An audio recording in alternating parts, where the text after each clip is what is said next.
I am back from vacation. It was nice. It's also nice as the zone. You've missed it.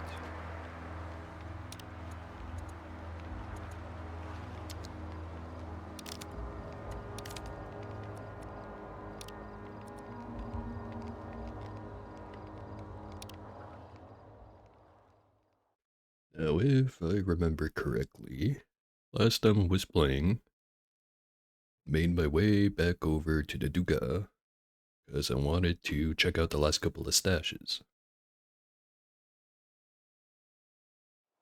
See how right I am.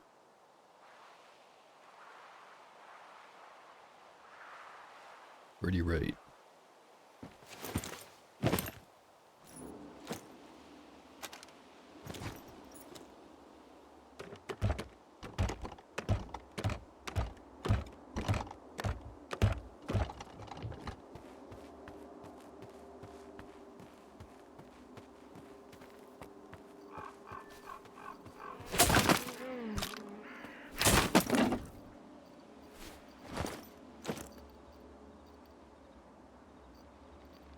Mhm.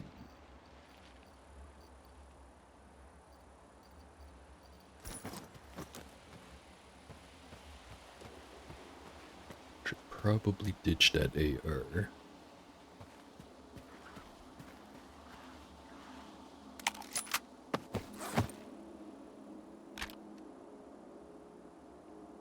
Sweet the price, not that great on those.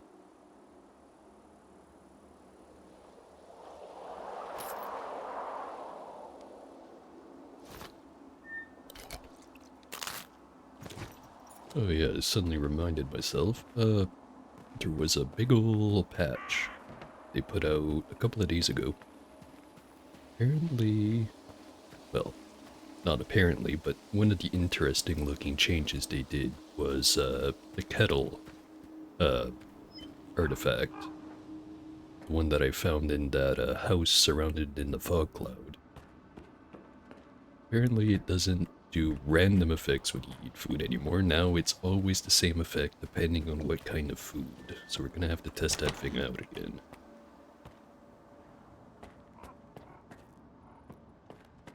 Apparently also drinking an energy drink will do something that it used to not do at all. Again, I don't know why I used the word apparently, but apparently my choice of words is not as expansive as it could be.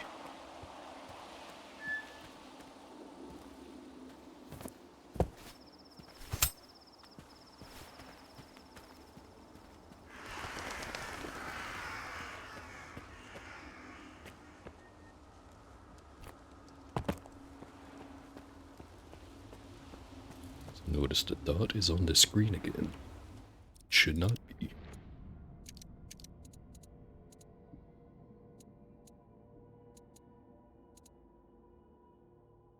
It's already set to off.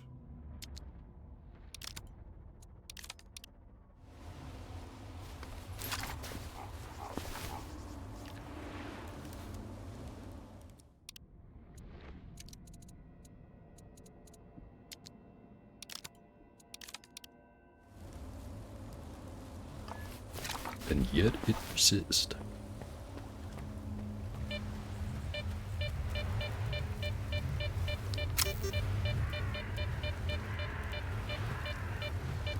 Might have to go frig around with the config file or something.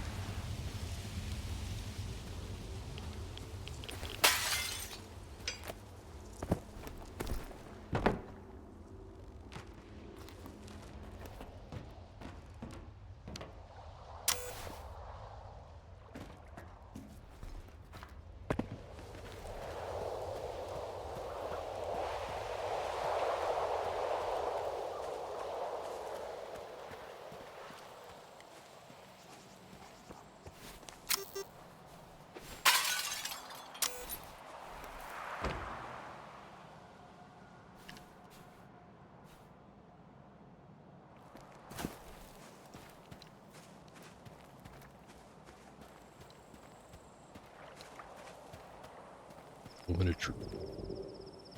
If I get hit by the invisible sniper again, can I just go in?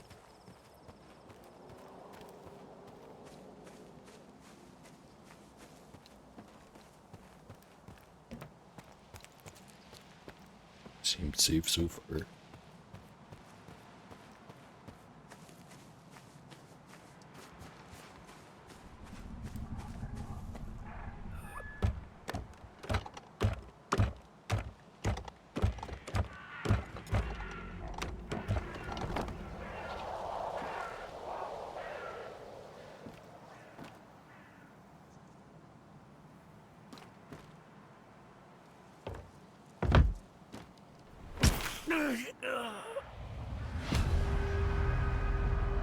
Probably the stupidest death so far, but hey, new death screen.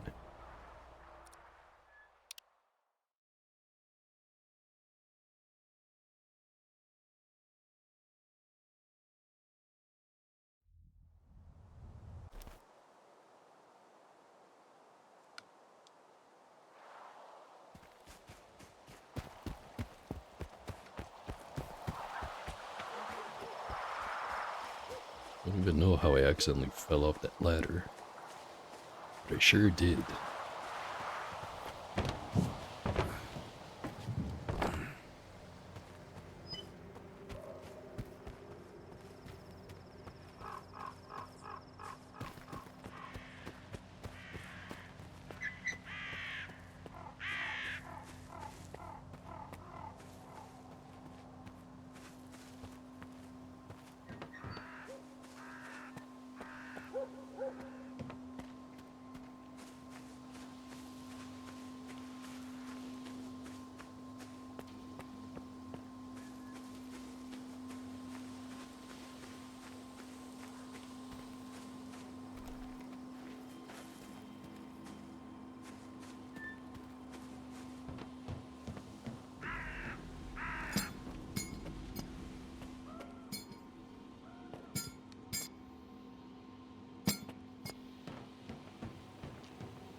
Go check out a couple of the anomaly fields.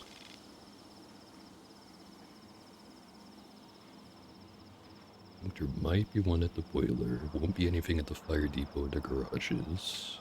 Or the infirmary. Or the grocery store. Well, there should be one at the commissary, should be one at the school stadium.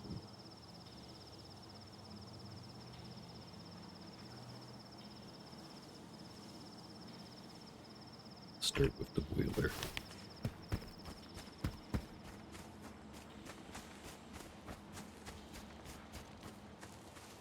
So I keep using anomaly when I mean artifact, and I keep using artifact when I mean anomaly.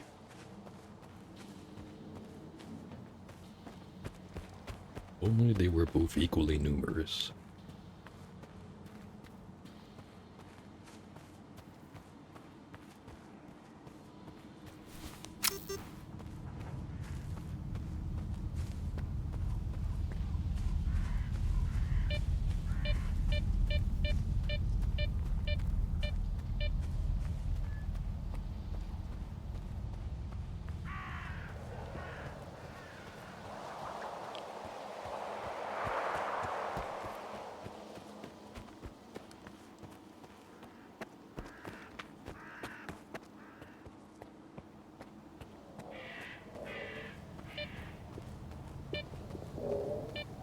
Nothing on the detector. Moving right on.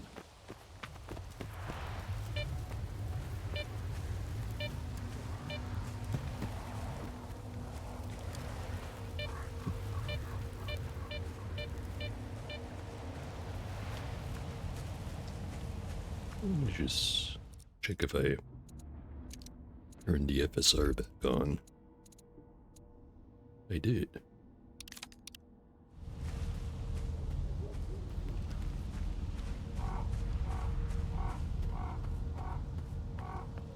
I was kind of frigging around with the graphic settings the other day, since there was both a driver update and a game update. But I kind of just left it more or less at what it was before. Well, not entirely true. I turned a few things up. Pretty sure most of my performance issues aren't from the graphics card, they're probably from my processor.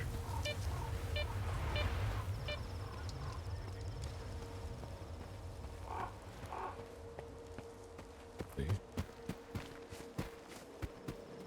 Anything in the fire field?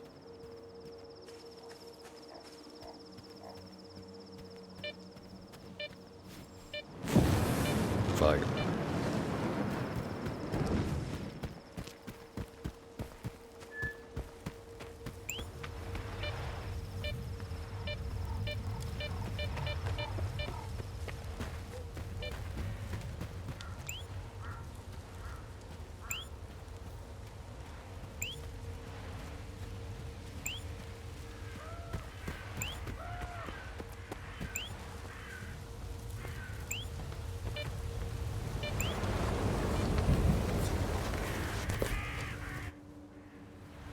Some easy shop glass acquired.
One day I'll get tired of the wobbly screen, but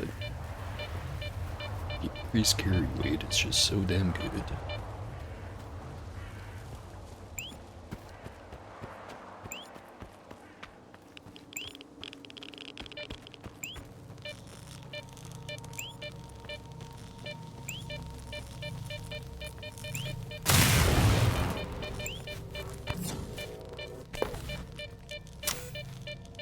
Thunderberry or a harp? A harp. Damn, I'm carrying a lot of boots.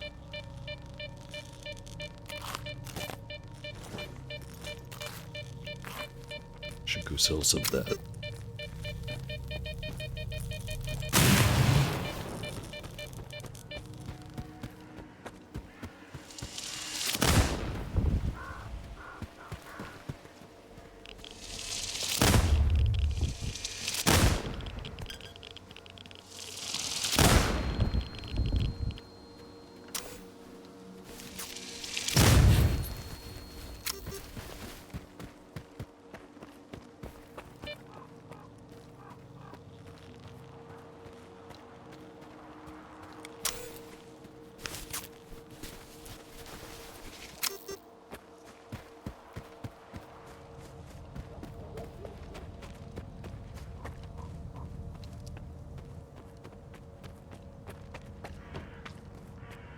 Think about it.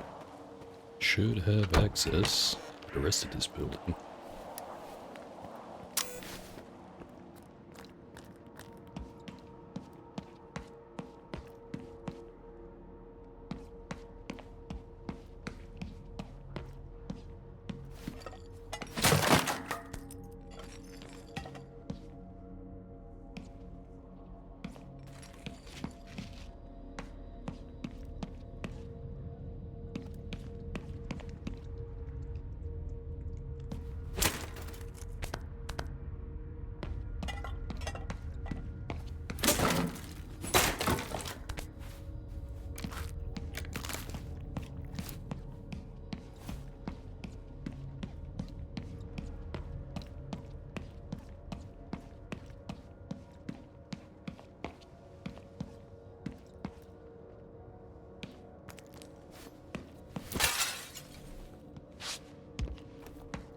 fit in there.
So man, I'm carrying a whole lot of artifacts right now. And I've got a giant pile of money. When is it gonna be too much money?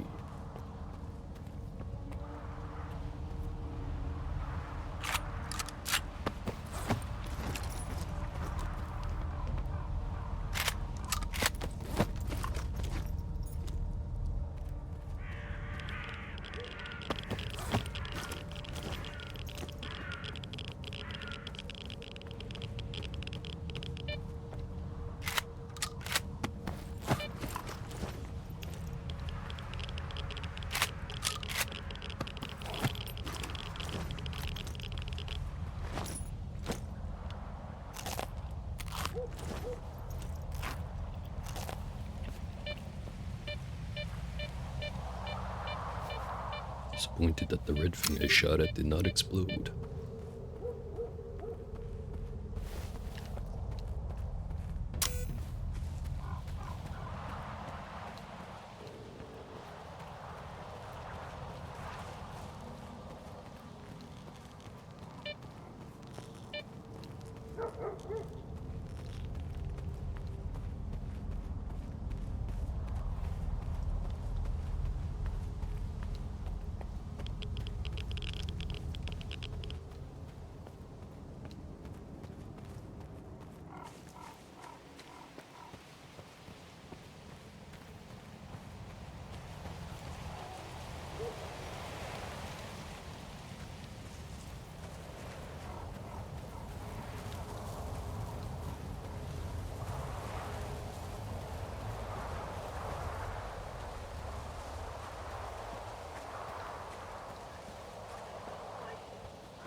Veteran stalker lecturing a rookie.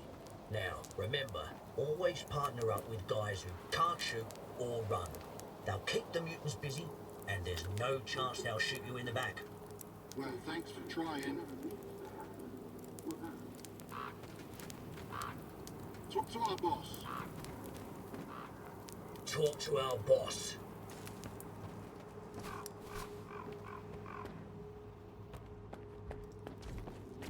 What you want?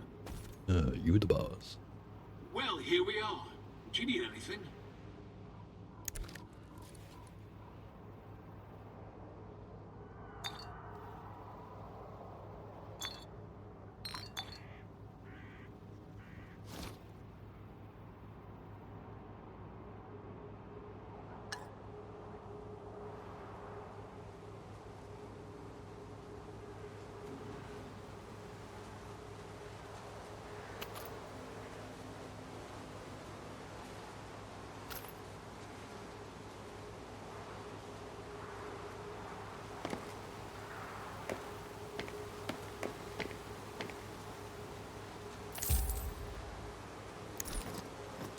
See you.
Wonder if that's the guy I sold all the booze to. Well, lives on in that guy's inventory. Would you be so kind as to bugger off? Yeah, sure.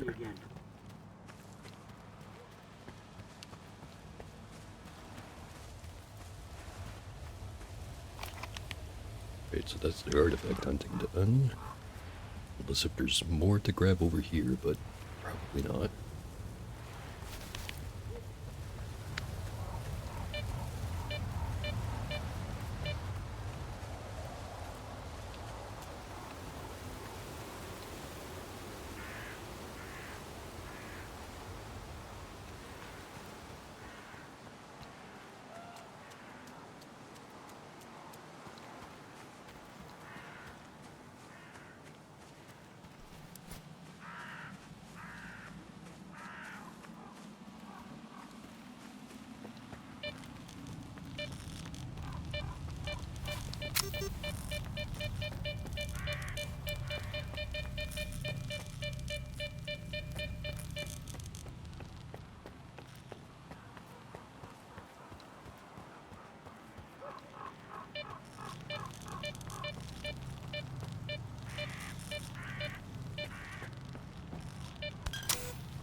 So much free vodka just lying around.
Ooh, that's what I'm hearing.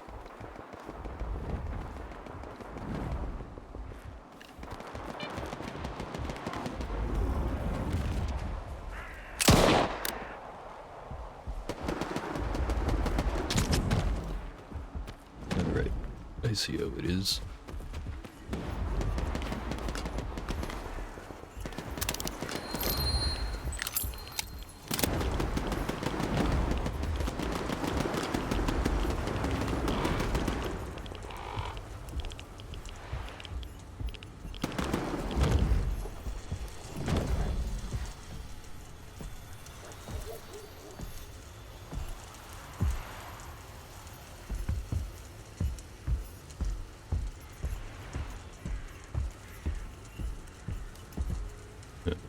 Smart enough to not run right into the glass.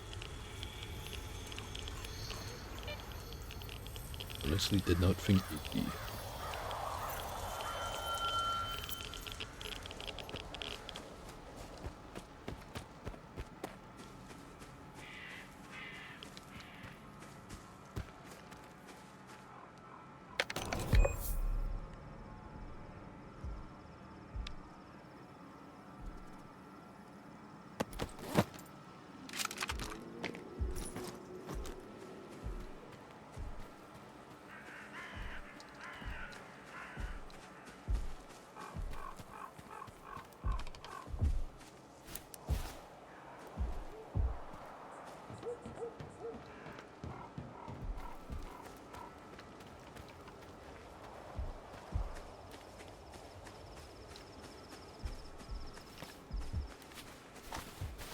Probably have enough bullets to take it out.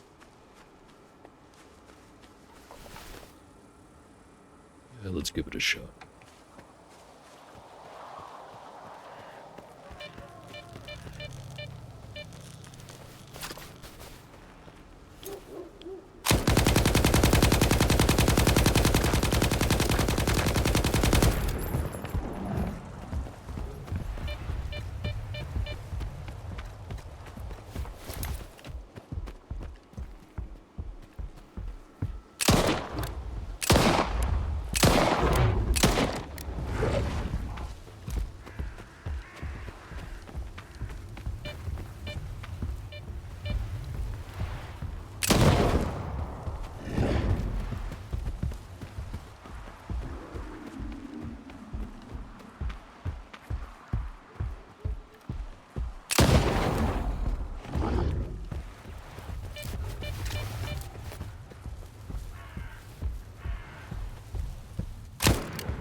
That one's a dud.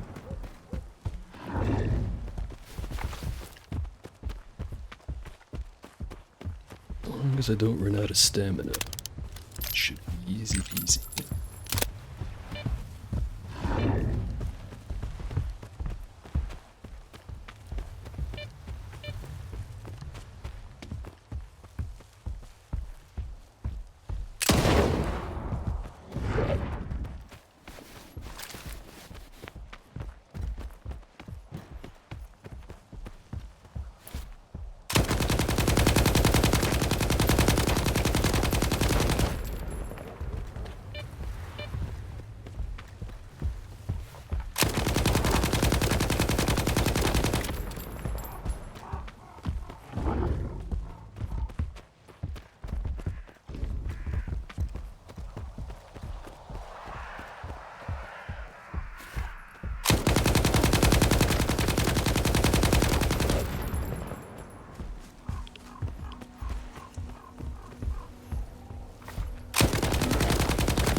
There we go.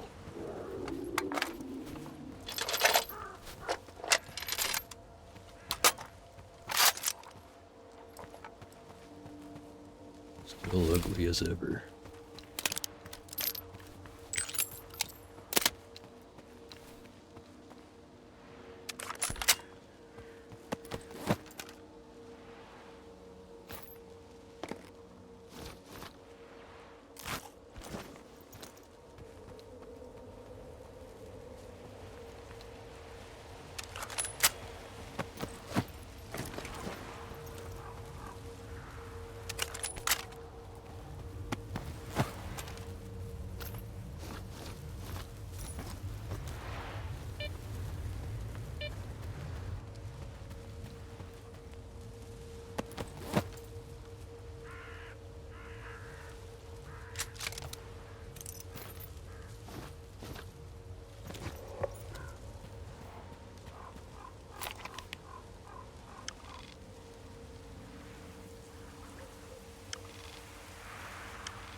Apparently I missed one.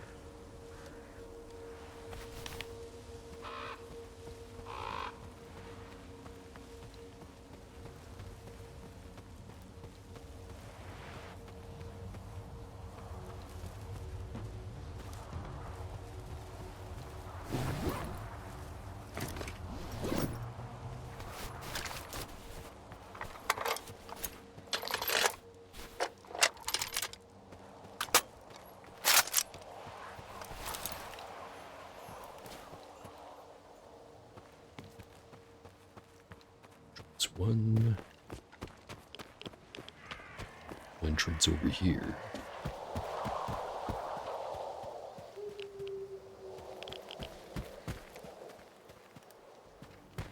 check out the side building first.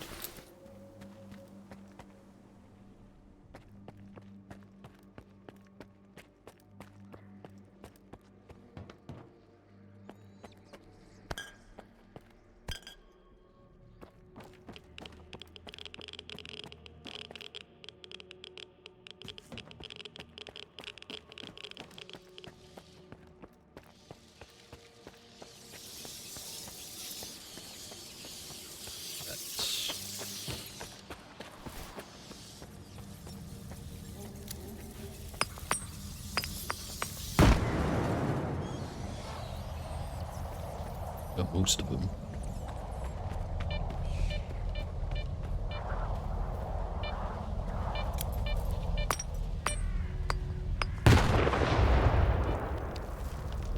Seem content to hang out at the door.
Probably try to keep the weight down.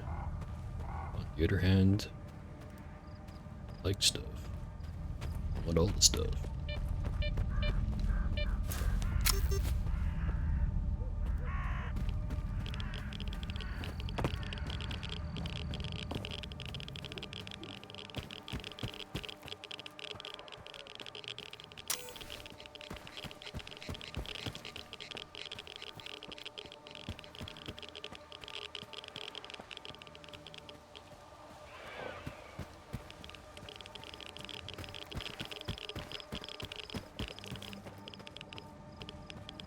Entry to this place.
Another one.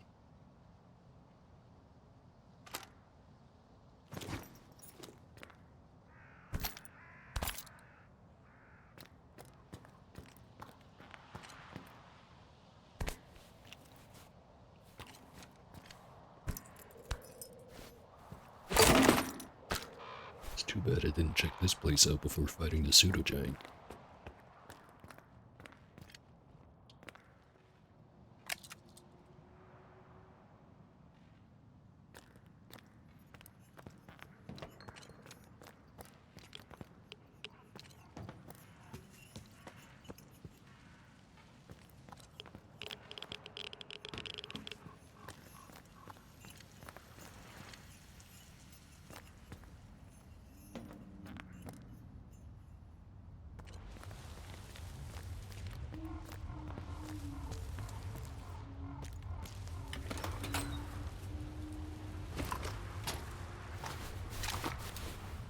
Bullets for the big gun.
Lots of skeletals around here.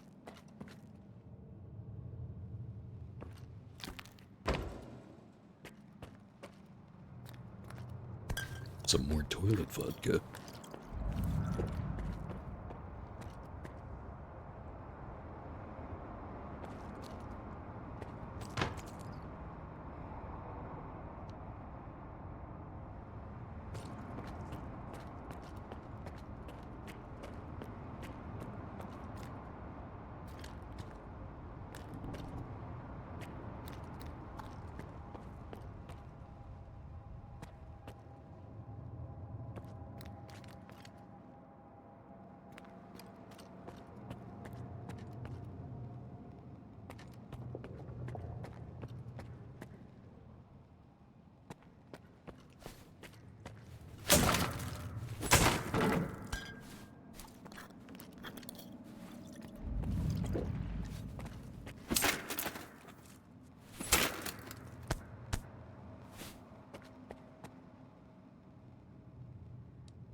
Am I getting some sea radiation around here?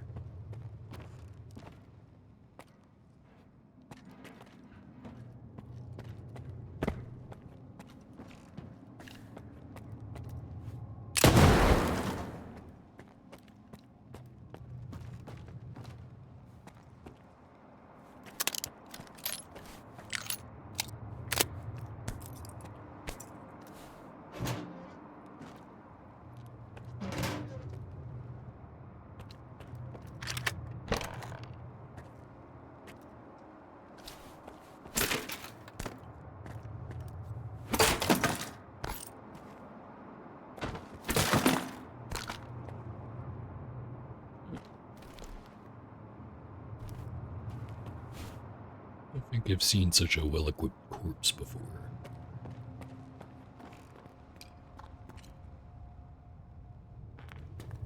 Maybe that's just the vodka though.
I completely forgot.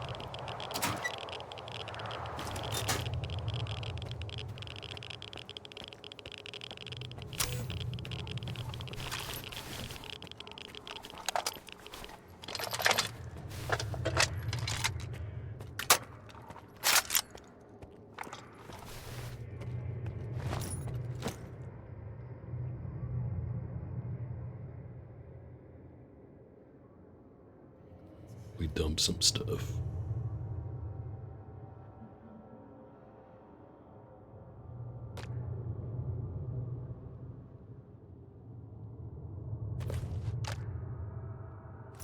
Or you can just do that.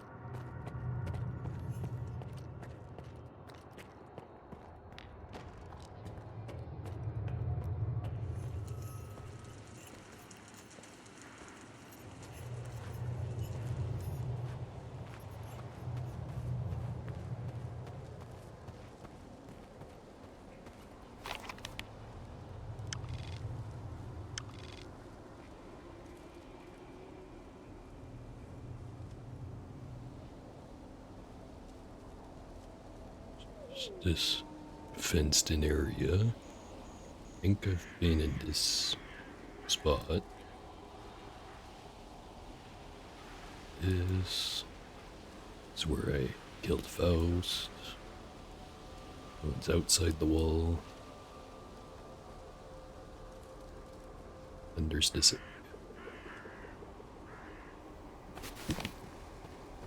Should have the weight capacity to do all of it. And I can just ditch a couple of guns. Actually, how about I do that right now?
Who that is over there?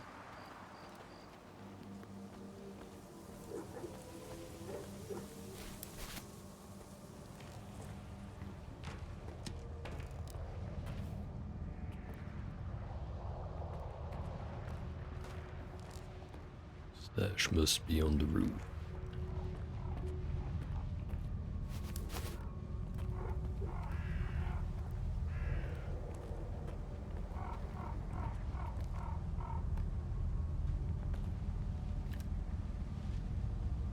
Notice guns everywhere. Kinda look like bandits.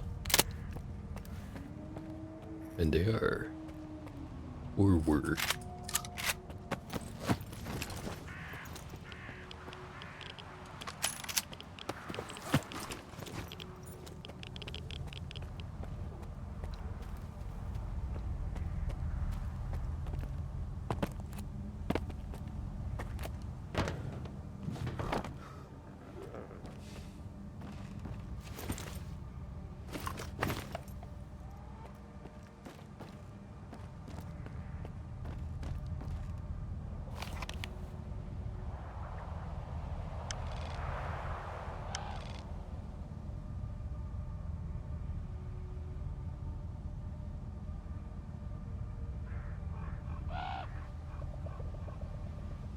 Just because there's so many little buildings I could get lost in, maybe I'd use just the stashes and leave the rest alone.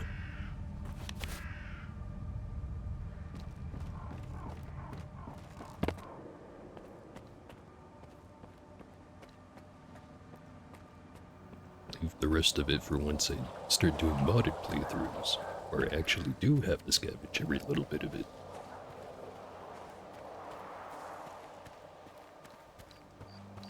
Any day now.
I don't think there's a way into this place, but might as well check.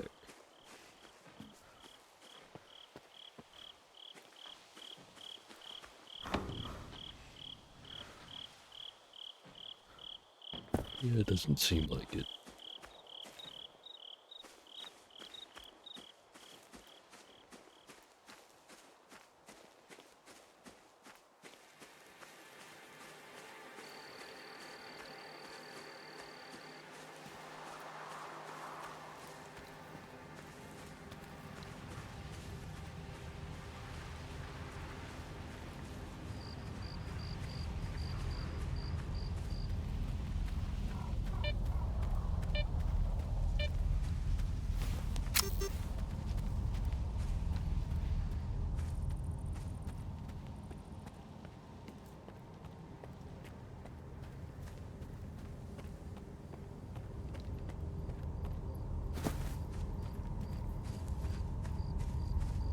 Those destroyed antennas.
A whole lot of nothing in this building.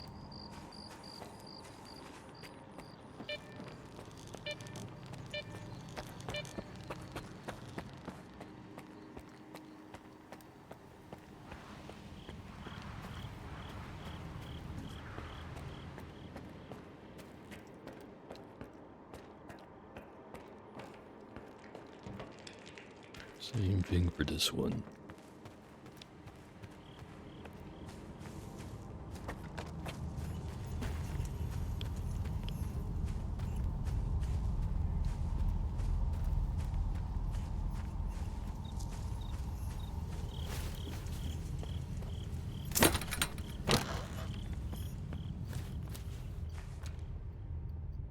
Already got a 21 there.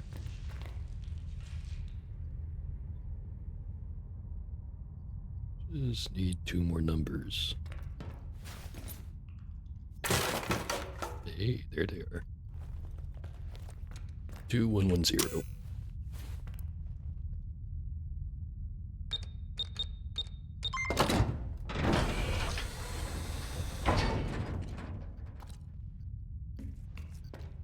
One-way draw. Check out the rest of this spot first.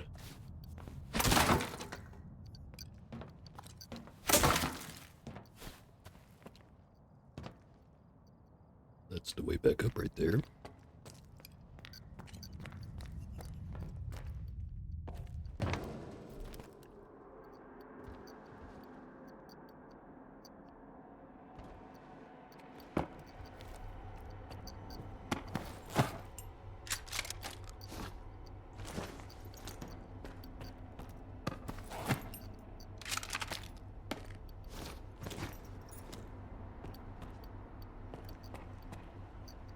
Oh there, Alonsi. How you doing?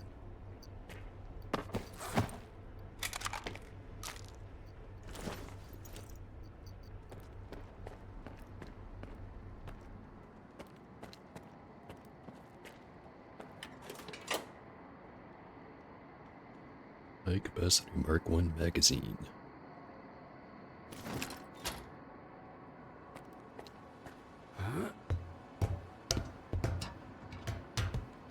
Game is very good.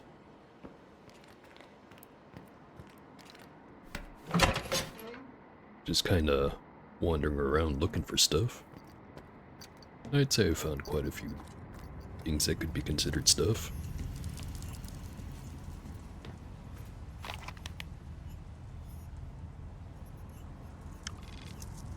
It's got all the stashes that were down here.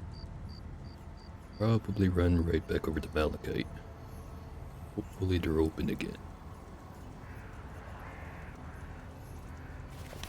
And if not, at least I can still store all the stuff and find somewhere else to sell it.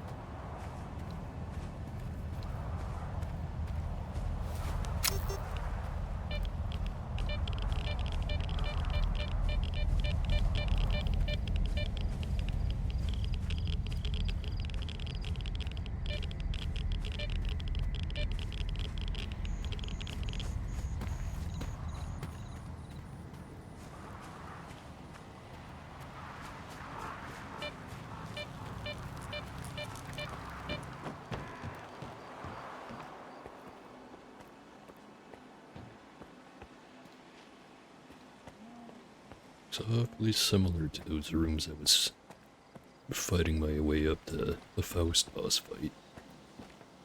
It's not the same building. Actually, this room's way bigger.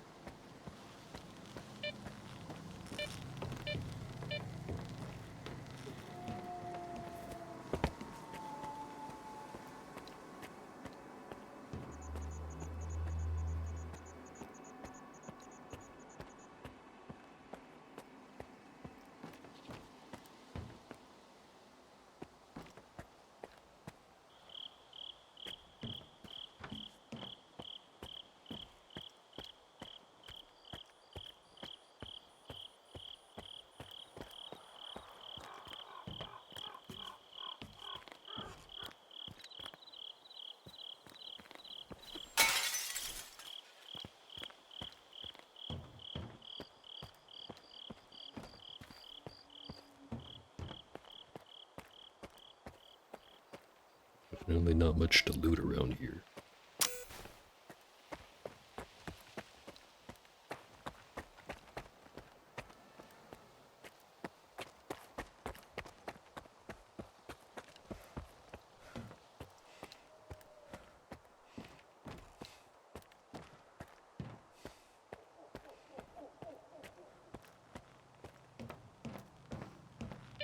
Just a big empty room.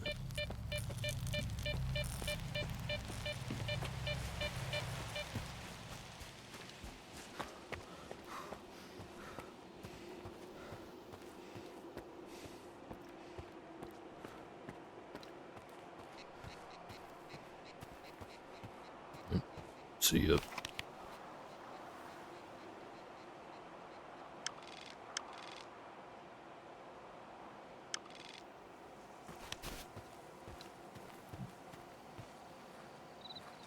It's not open. We're there.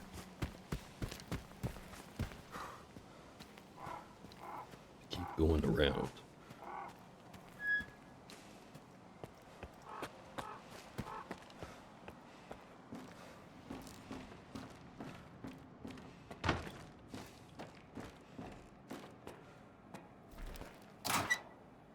Or vodka.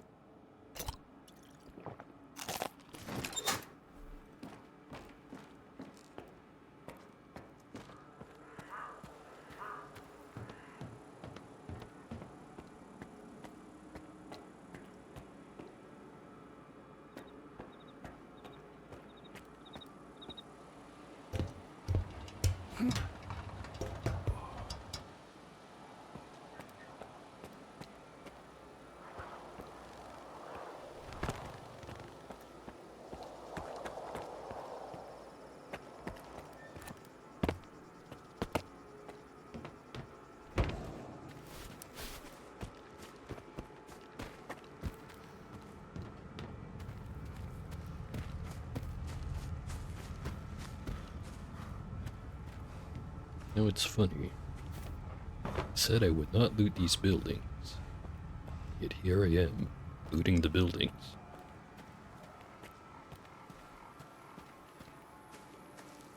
I regret nothing.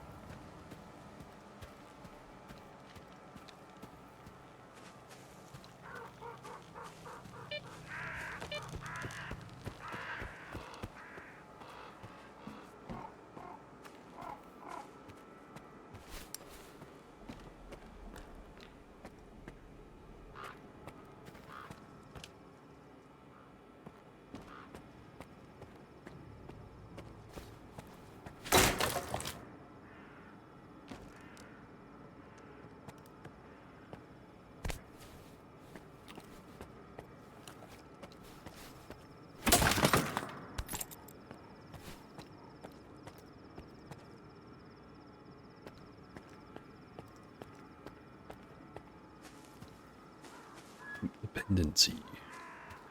I have a crippling case of it.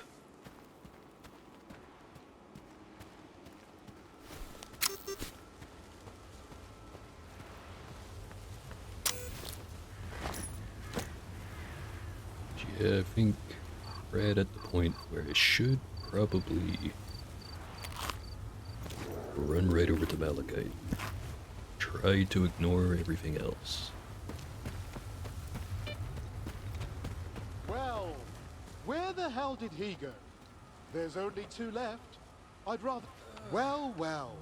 Look who the cat dragged in. Oh, hey. Hey there. You need a written invitation? I'd love to know what for. It's simple enough. If you're lucky, you get to pick a bag with some sweet loot. Are you interested? Yeah, it does sound kinda generous, don't it? What's this show of unrequited generosity all about? After a big fight, we usually divvy up the loot blind. Helps avoid any squabbles. And you've basically been earning your keep lately, Stalker. Besides, we seem to be a couple men short right now.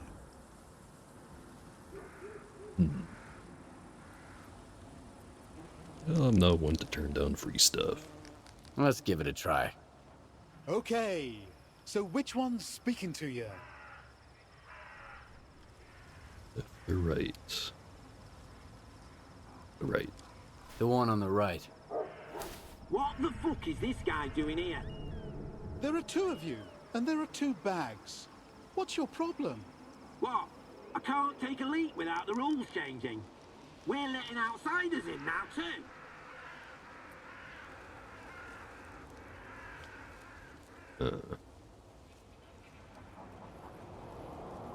We had a common enemy, and we beat them together. Together, huh? A lot of our guys lost their lives for that. And you just happened to show up at the right moment. Take it easy, Smidge. I'm the one who brought the Stalker into this. Each of you gets a bag. Pick one and get over it. I'll let him pick, since he seems to care so much. All right. Take your pick. That's better. You can keep the one you were going to offer me and choke on it.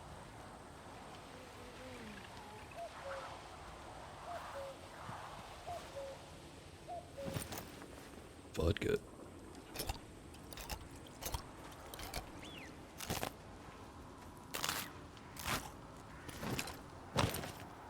Happen to be interested in buying some loot, would you? Thanks for not being a dick about the loot, Stalker. I can respect that. Don't hold it against Smidge. He lost a buddy in this mess. That's why he's getting all riled up. Understandable.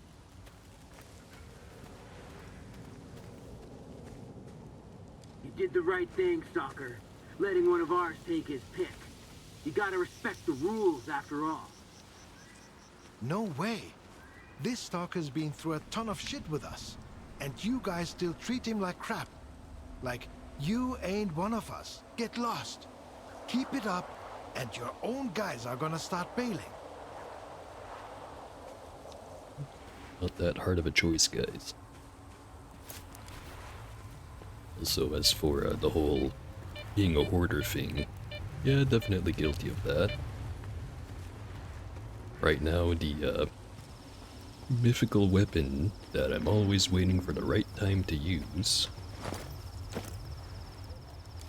would be the RPG.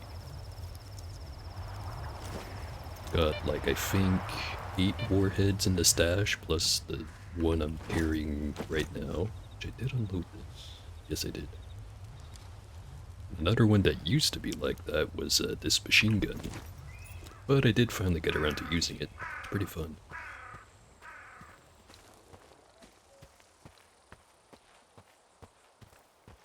Oh yeah, the voice acting is a little wonky. I was tempted to switch it to the Ukrainian voice acting, which, not necessarily that it makes it better, but is the authentic stuff. But then again, I started with English, I might as well play the whole way through with English.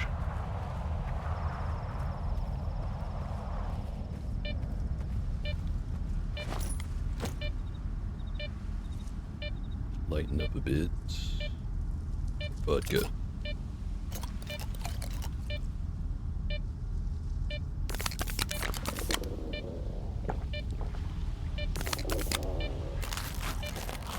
There we go.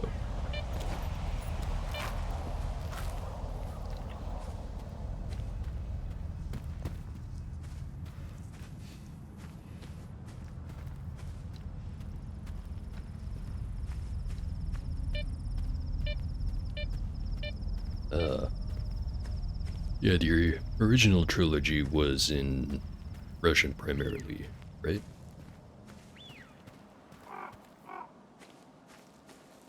No, it's Ukrainian primarily. You know, due to recent events. I mean, either way, I wouldn't understand the language, so I wouldn't be a very good judge of which one has the good voice acting.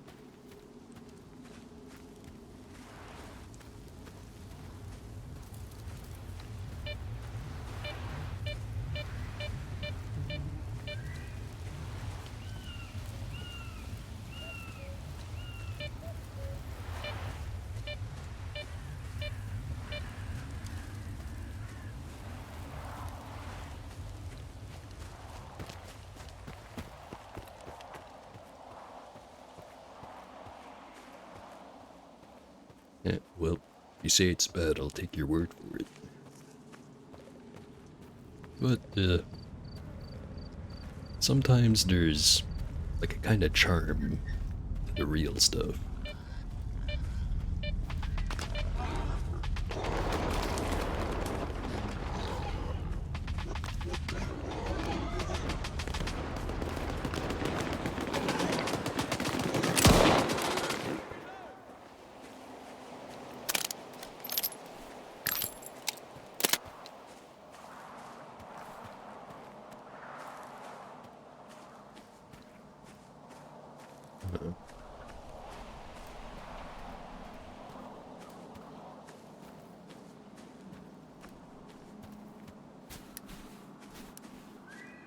I think the only language that is non-standard that I could set it to and actually be a judge of the quality of it would be French, but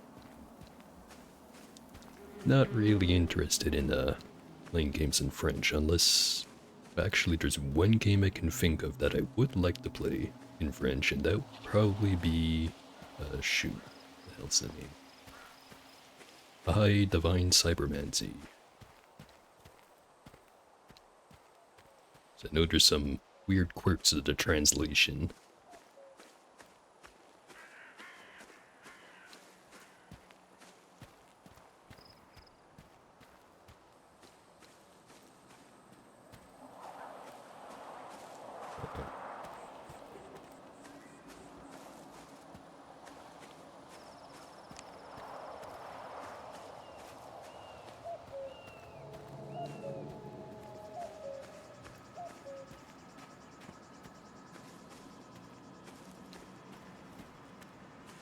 You know, to be honest, I am very ignorant of what voice acting industry is like.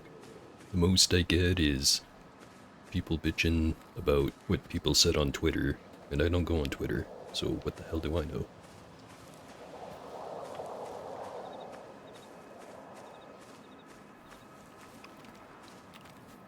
For some reason it keeps switching the food item in the slot.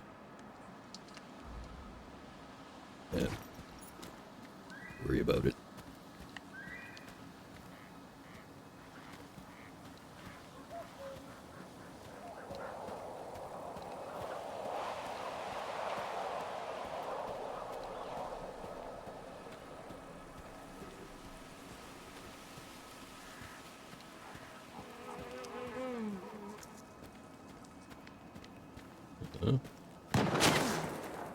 Guys over there. Yeah, I've been meaning to continue the Pacific Drive stuff. Just kind of ended up taking a break because of well, wanted to play some more Stalker, and then also Monster Hunter ended up releasing. But once I'm done with one of those two, I'll definitely go back to it. So, nice to hear that the split YouTube Twitch strategy is actually working.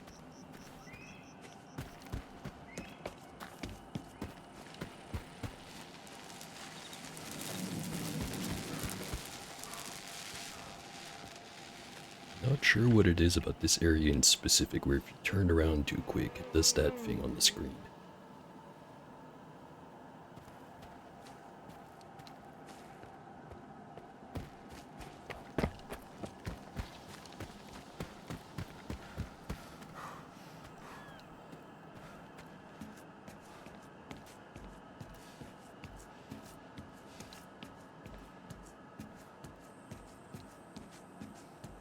Yeah, I've not really been doing the story missions. For Stalker, that is. The next one I have is to go over to the Red Forest and trying to just clear out everything I can clear out before going there, but I think the only part I really have left to do is to go check out around the Yantar area, which I did check out a couple of spots, but I still have the whole main facility to go check out.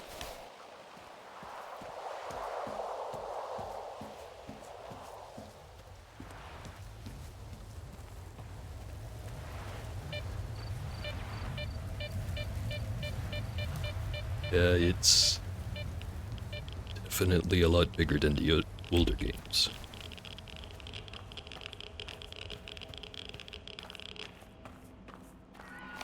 And yeah, it is kind of Ubisoft style because you even have like markers and whatever you can stick on there. Like, you can even have all these different types of markers, which I haven't used at all. But no bicycles or cars.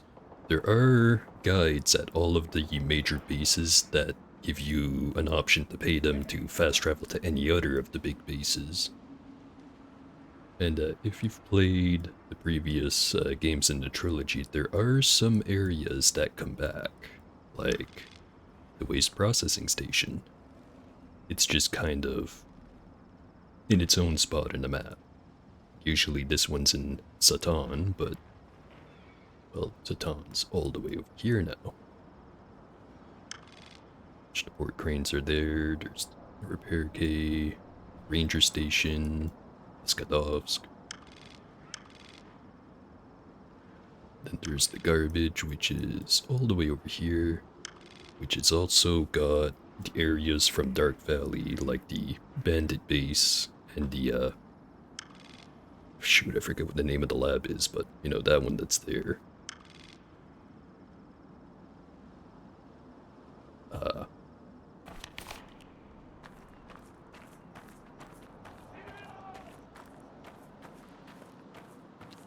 Well, I'm assuming you liked one of the games in the original trilogy. I actually started with the third one, Call of Pripyat. I really liked that one. So then I went back and played the first one after that.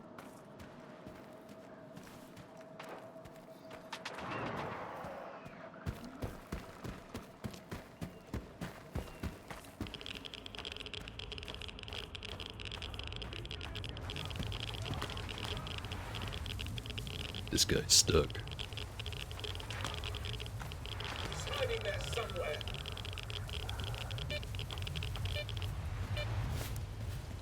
Yeah, I didn't play the first one on its original release, but I have seen some videos of it back in those days.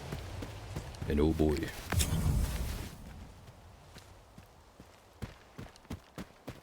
Some of the bugs are pretty funny, but I'm imagining they're a lot less funny when they're stopping you from playing the game.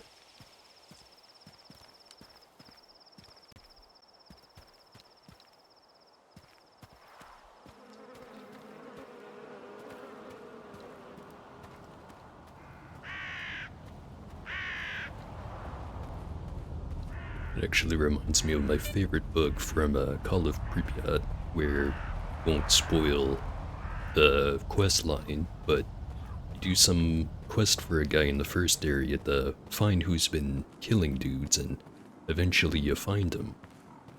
But if you go talk to him, and you say that you're gonna bring him to justice, he decides to shoot himself in the head rather than be taken alive.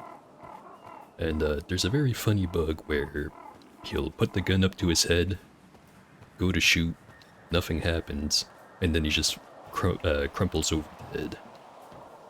There's also another version of that exact same bug where he does shoot, but he doesn't die, so he just keeps shooting the pistol. Malachite is still locked.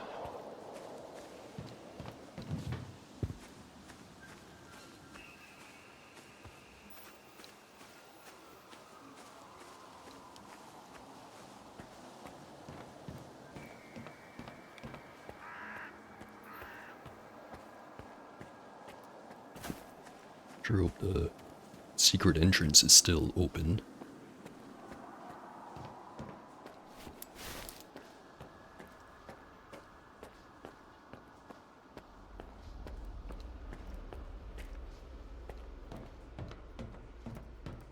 The original source code with remove functions.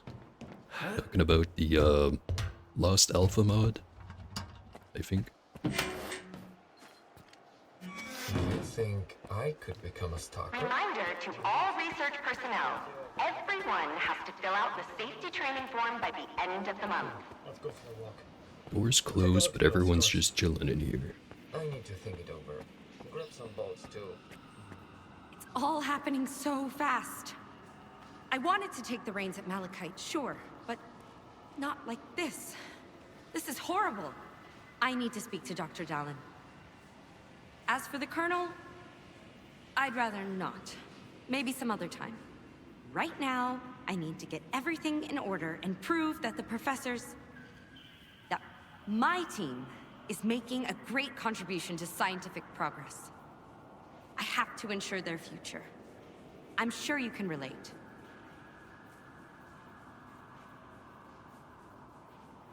Oh. Yeah, the ending of Stalker is, definitely one of those things where most of the game, the story does not progress terribly much, and then you get to the end and suddenly it's like, oh, there's all this shit that's been going on that I've been barely paying attention to.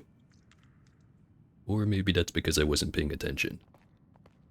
But yeah, it really does get very interesting in the last stretch. Don't even think about hustling result me. in immediate termination of employment and expulsion beyond the perimeter. I've been in the zone for a long time now, and I'm still afraid of the emissions. The weird feeling I'm not getting good prices here.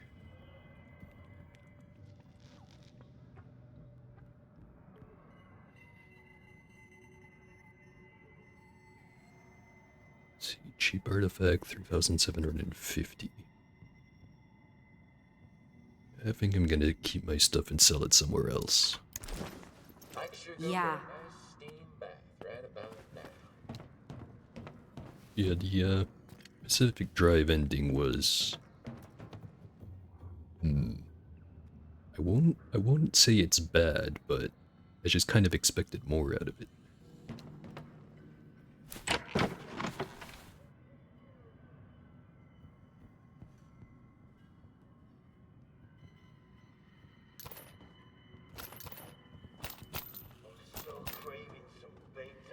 Dear colleagues, let's respect each other's time.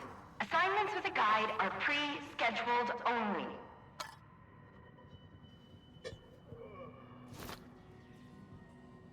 Put a bunch of this stuff away.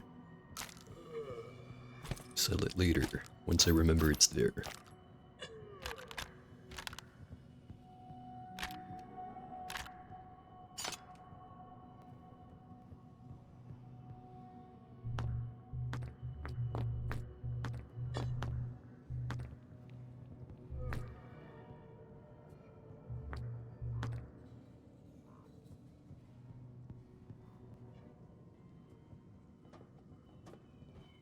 Yeah, the main story of how did the zone get created and how do we prevent it from slowly consuming the whole world kinda just does not get answered. In accordance with the new regulations, scientists are prohibited from leaving the Malachite facility without personal permission from Victoria Dorozhnyuk. Although at the same time, it'd be pretty hard to make a sequel if they did actually have a proper end to it. Mysterious explosion.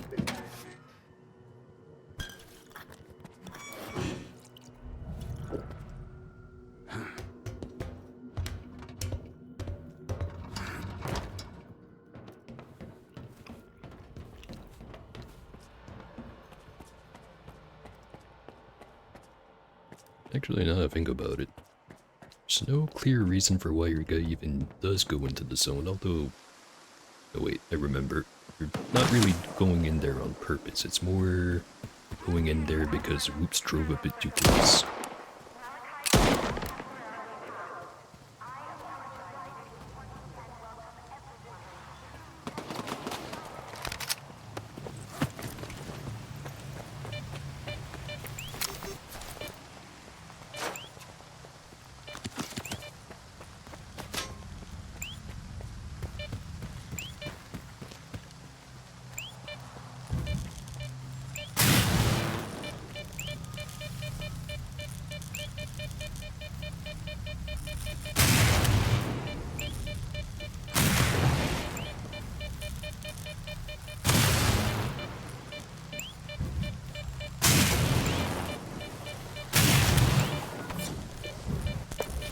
Shop glass.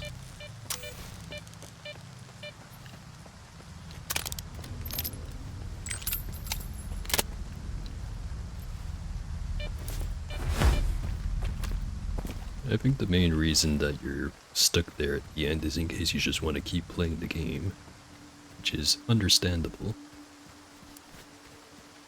But yeah, it really does feel like the character you're playing as in Pacific Drive really isn't much of a character at all. And it's just you and the car are an excuse for the plot to go forward. And I mean, if you're into the gameplay, that's really all you need. I mean, heck, Stalker 2's kind of like that. Start of the game is, oh, my apartment exploded, and there's this weird rock, and there's this scientist guy that's gonna help me with the weird rock, so that I can get a bunch of money to get my apartment back.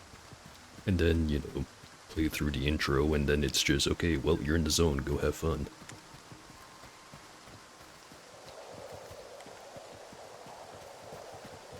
Yeah, it's mostly just if you want to go and get all the upgrades.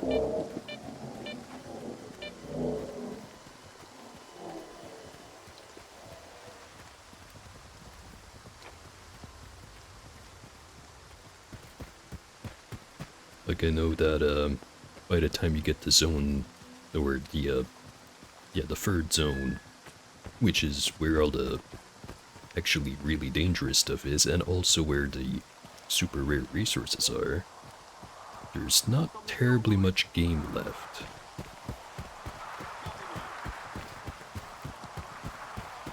So it's just kind of like if you want to have a maxed out car, go into the most dangerous areas and just kind of frig around. Although the first time I played through the game, by the time I got to that point, I was pretty done with it. But that's probably because I was just playing it non-stop up until I beat it.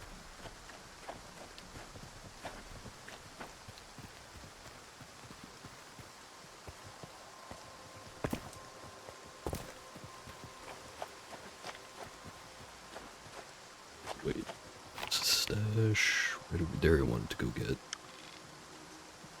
Shouldn't have gone the whole way around.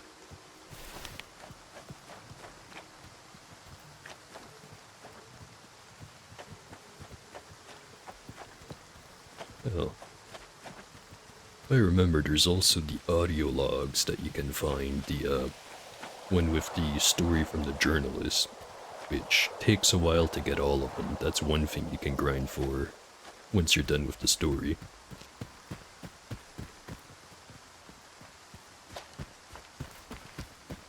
But yeah, once you're done with the main story, there's not terribly much narrative reason to be sticking around.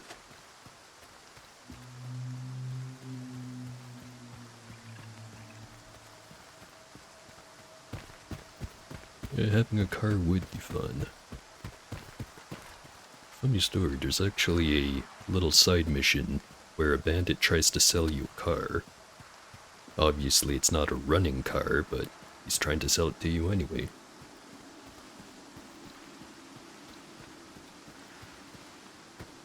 Also, I remember there's a mod for the original Stalker that does let you drive the cars, and there's a kind of famous little video where someone drives the car like 2 feet down the road, gets hit by a whirligig, flies up into the skybox, slams into a helicopter and explodes. Wish I had a link to it. But I only have a webm of it, which I don't know how to put those onto the stream.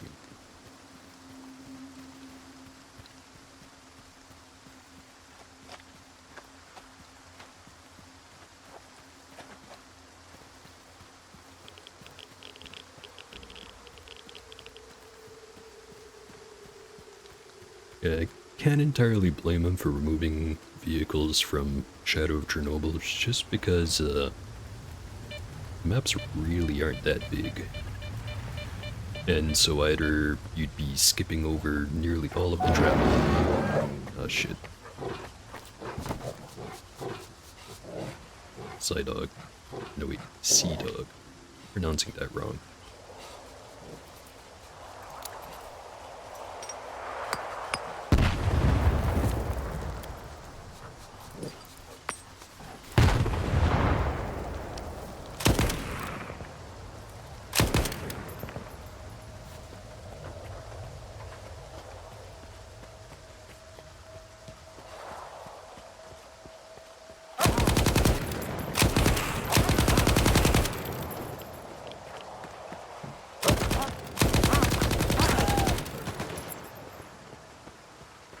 It's so easy when you have a machine gun.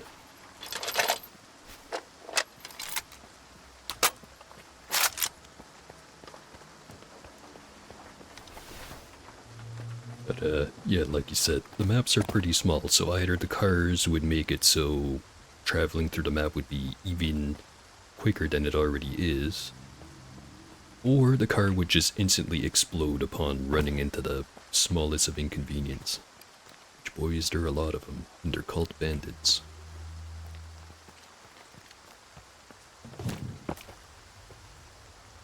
So it's up there.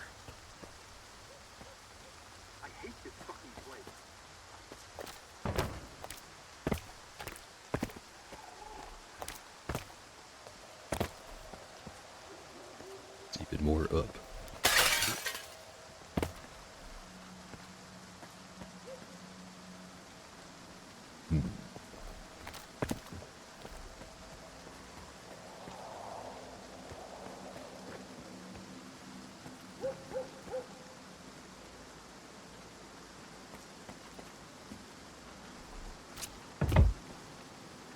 Yeah, having a bicycle would be pretty cool. Although I imagine it would also be kinda jank.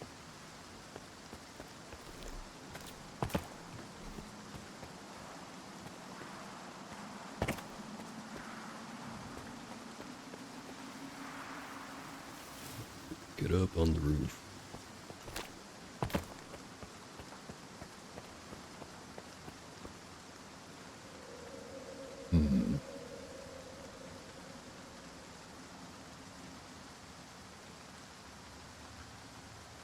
I think I figured it out.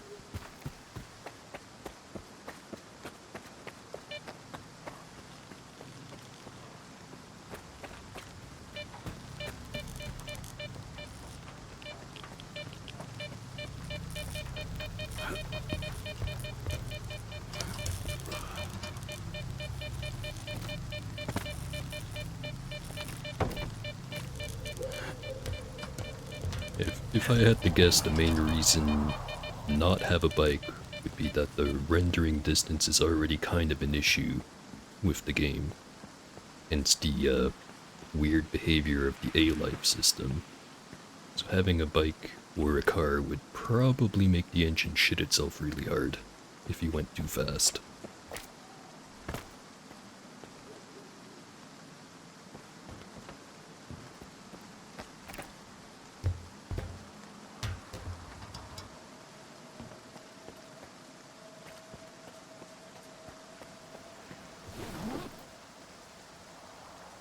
Blueprint, individual adjustment.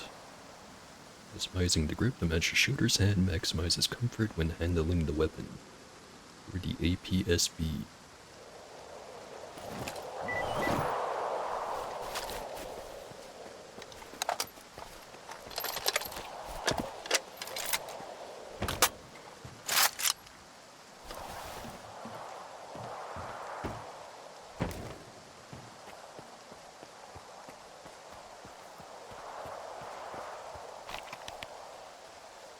Right.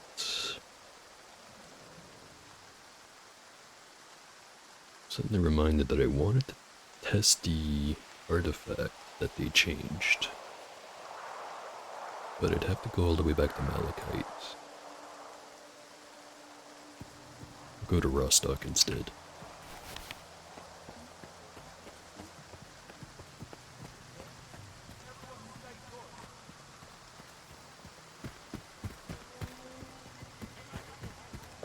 Yeah, the AI for it would probably be real fucky, especially if the NPCs can use them.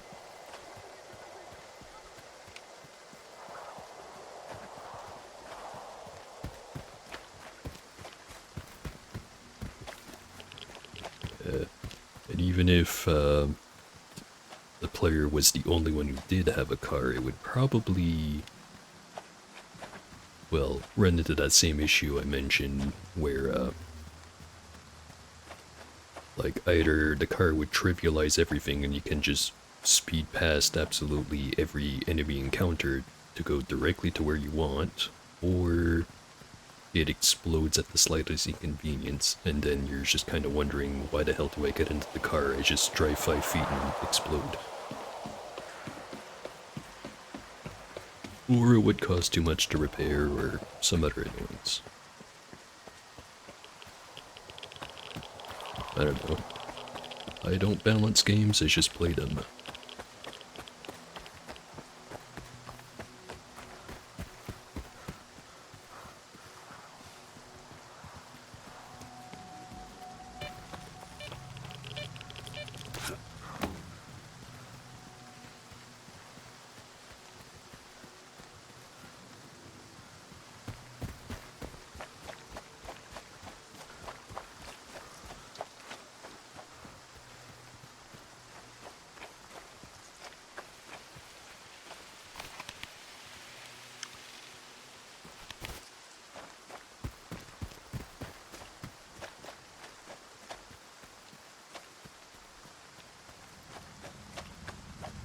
I think about it, closest I've ever been to someone who actually needed to worry about balance was this one time where I made a mod for Star Sector.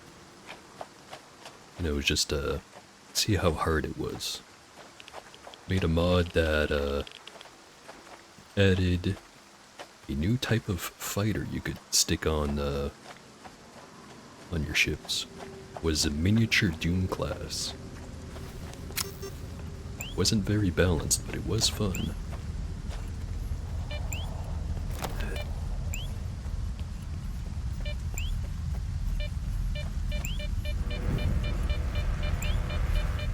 Oh hey, it's an expensive one.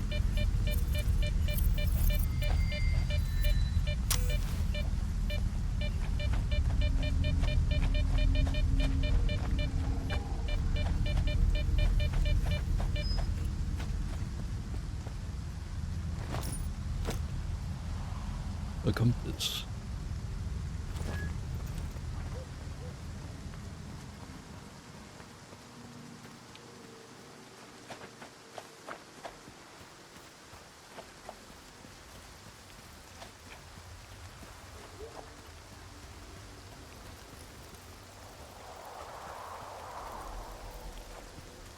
Yeah, especially if you're not willing to pay the big bucks it takes to actually be able to run these games. Like, I'd say my current PC is running the game half decently, but I've seen some other people play this and the game looks a lot better on those guys' computers. But unfortunately, I can't just drop like $3,000 to get a new processor, new RAM, new motherboard, and all that stuff. So that being said, I am going to be swapping some parts around, so I'm back again next week and I'll probably be able to run the game a bit better. Bunch of zombies.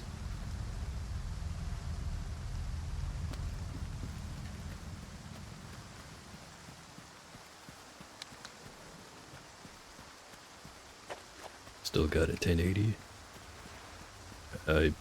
Up until a few months ago, I was still on my old 1060, and Stalker 2 was definitely not very pretty running on that stuff. Had to crank everything way down, crank resolution way down, get in windowed mode. And still I could barely see anything. The game would run like crap. Pretty much the only games that I play, like, not just in terms of streaming, but just general, that even uses this much hardware would be like this game, Monster Hunter, and probably Helldivers. Helldivers, you can actually run it on low enough settings that it runs smooth. It's just looks a lot better when you do have good hardware. Same thing for Pacific Drive now I think about it.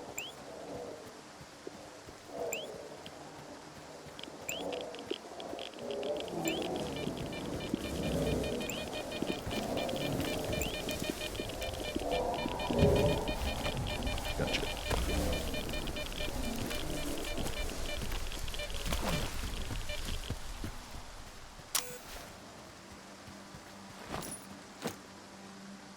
Tourist breakfast.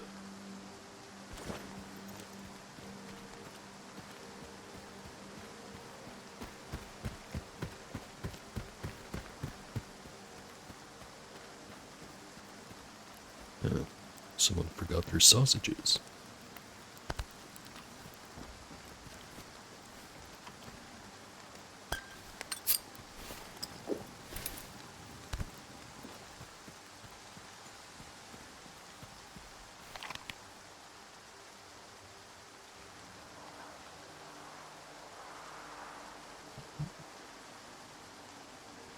I don't think there's any artifacts at the elevator.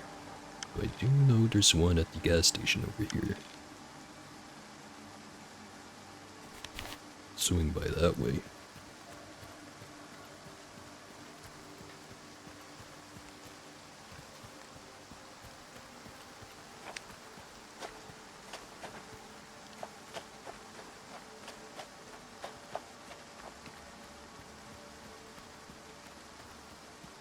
From what I hear, game dev has been going through a rough time. Not gonna pretend like I actually understand the details, but everyone moves to using Unreal Engine 5. Unreal Engine 5 has a whole bunch of features that make the whole development process a lot easier. Unfortunately, that then offloads a lot of the stuff to just have good hardware and it'll run fine. So what happens when you don't have good hardware?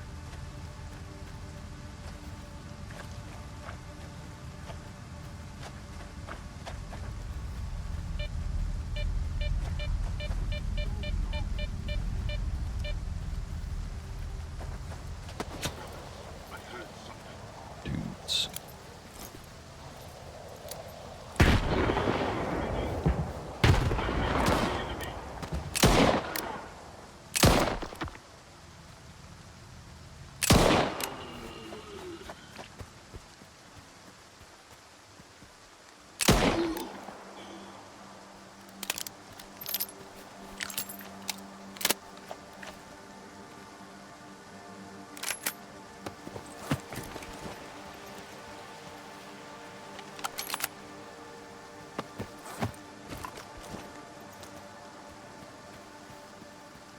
I can't entirely blame him for wanting to save money, but I can blame him for pointing out products that maybe needed more time in the oven.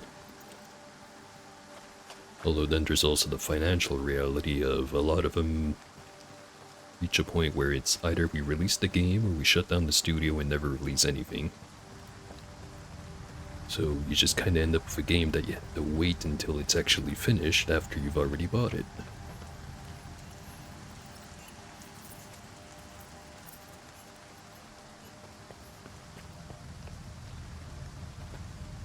It's a lot more understandable when it's a small indie developer and not like, oh, I don't know, one of the many Ubisoft games with millions of people, or well, not millions, but thousands of people working on it, and then it releases and it still has the same bugs as the last game they released.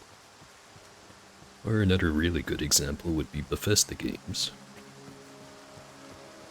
Don't tell me they don't have money to work on it, because I know they do.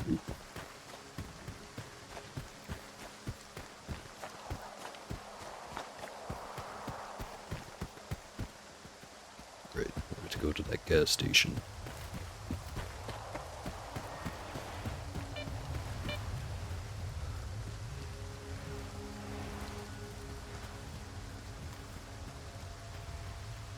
Actually, one industry that's somewhat similar to some of the AAA game dev stuff that I've heard about would probably be like with movies and CGI, where we've reached a point where it is actually cheaper to just hire some small company to do some CGI for you rather than do it in practical effects, so suddenly there's a whole lot of movies where basically everything that can be done with CGI is done with CGI.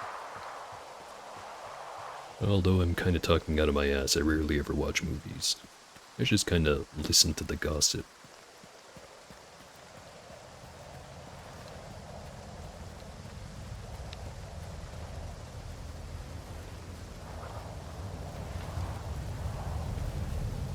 that's also some of the regular problems where I have a couple of devs that are in there for a long while, got plenty of promotions, getting paid big bucks.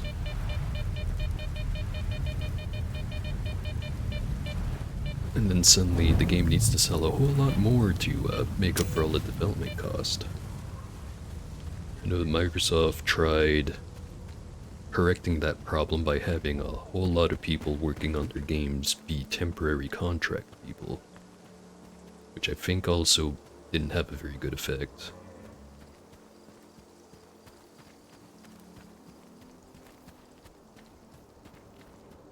And overall, I still feel like I don't know enough to really make a judgment about it.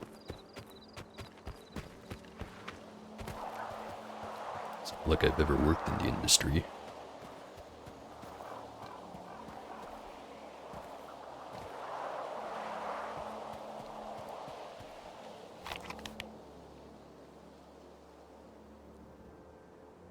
I know Rostock is right there, but there's one more anomaly field I want to go to.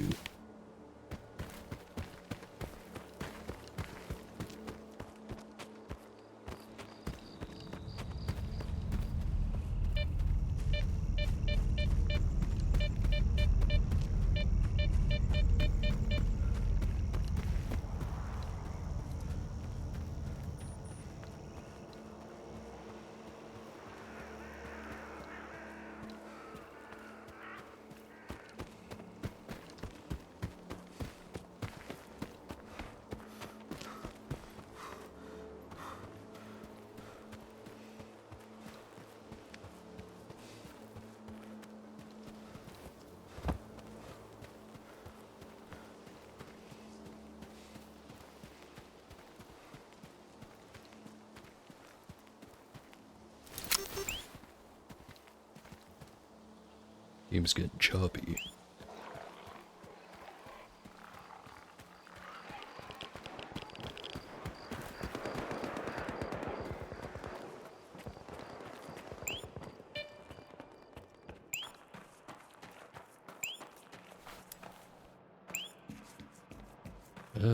I have stream schedule set up on the Twitch side of things, so you can check that out if you want the local times. But I stream 4 days a week. So twice on Wednesday and Thursday, once on Friday, and then twice again on Saturday.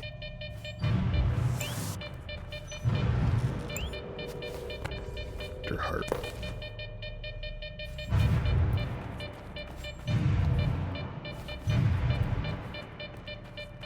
Sounds are weirdly muffled, but that's not new.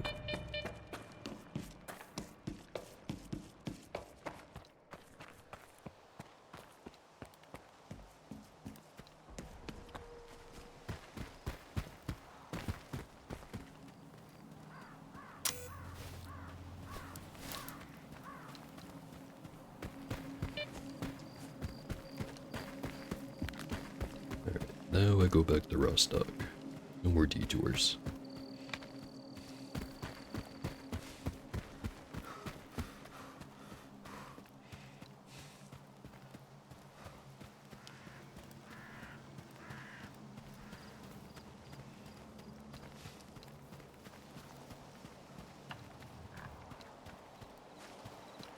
Oh yeah, don't blame me on that one. I'm kinda terrible about actually sticking to my starting times myself. Usually late, sometimes a little early. But I do try to make it.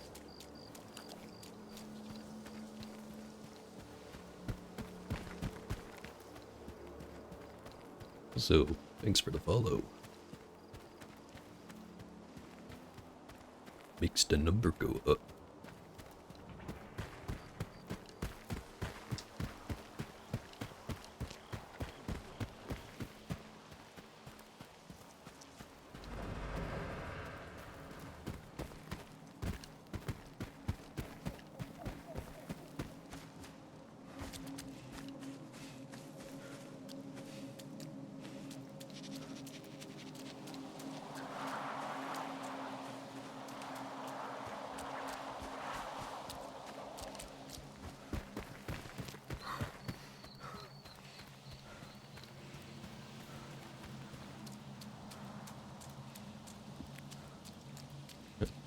Do you mean that as in they just kind of stop streaming or deactivate their account, or is it just Twitch unfollows you? Because I've heard of both of those happening.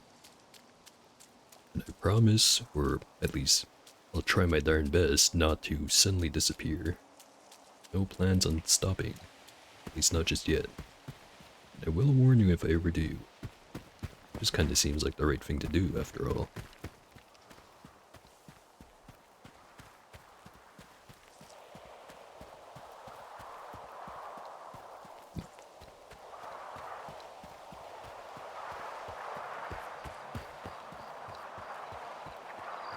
Yeah, I can't entirely blame some people for trying the streamer thing and then it just doesn't really work out, and then they just decide, nah, never mind this, and then they, you know, just stop one day out of nowhere.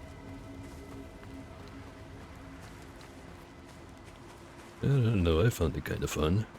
Most of the time I'm just here talking to myself. Sometimes there's actually someone in the chat, like today.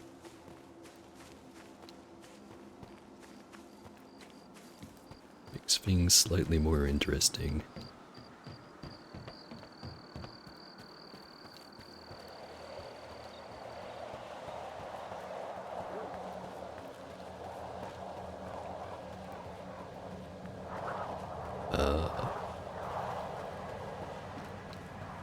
Yeah, it must suck for something to happen to someone and never getting to know what. Could be they just decided to drop streaming, could be that something worse happened.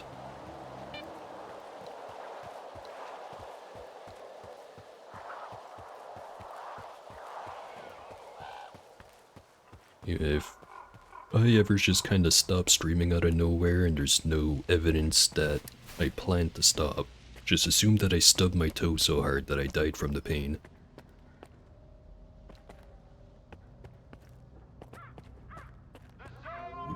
Extra choppy.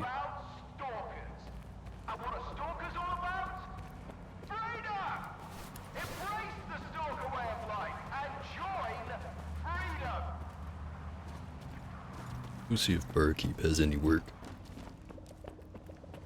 If I had a job from him already or not.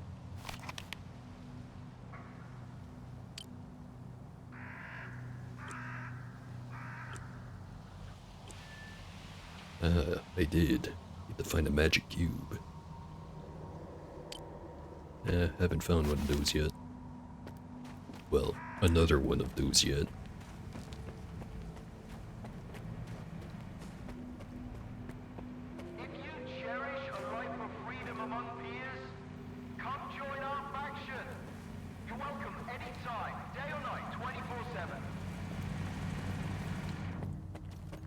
So supposedly in that last big patch, they fixed a lot of the memory leak issues, but oh, take care of everything. I'll go through this area a couple of times before deciding whether or not they actually fixed it. I have options to suit every budget.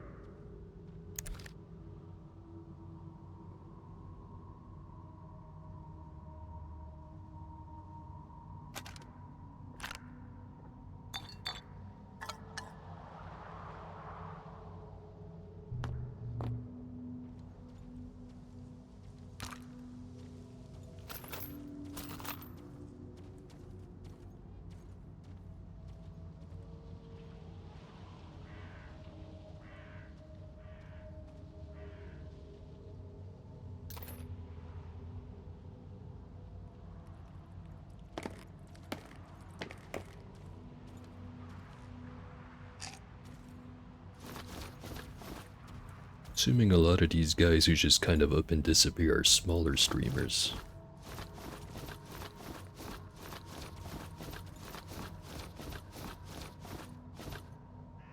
Although I have heard of some bigger streamers also just kind of up and vanishing too, but it's a lot more rare.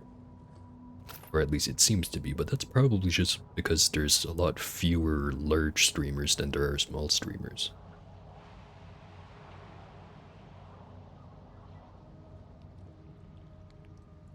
This one, that one, and some of the food.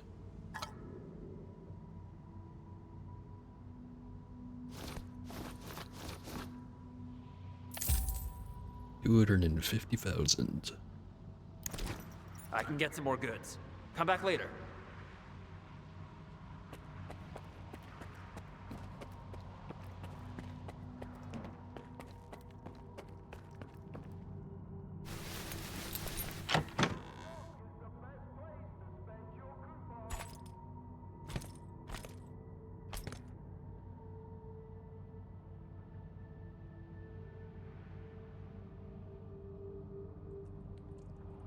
Grab some more bullets.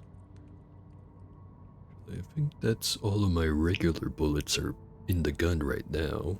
All I've got left is the armor piercing. Let's see if the merchant has any for sale. Also, I was wrong on the warhead count. I've got 15 of these.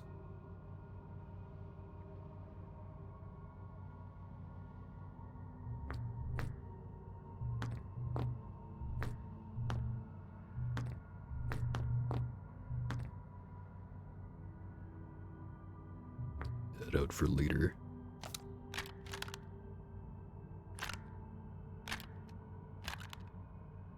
So I should probably just go ahead and sell this suit because I'm never putting it back on. But what if I find a really cool helmet? It's not like I'm limited on space in the stash.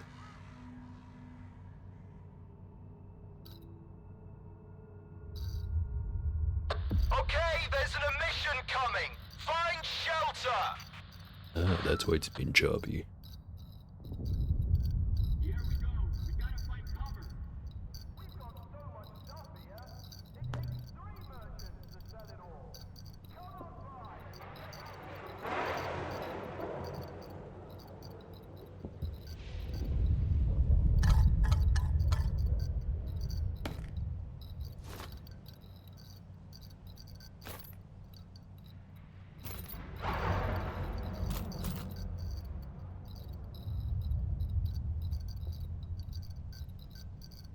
Sell all of that.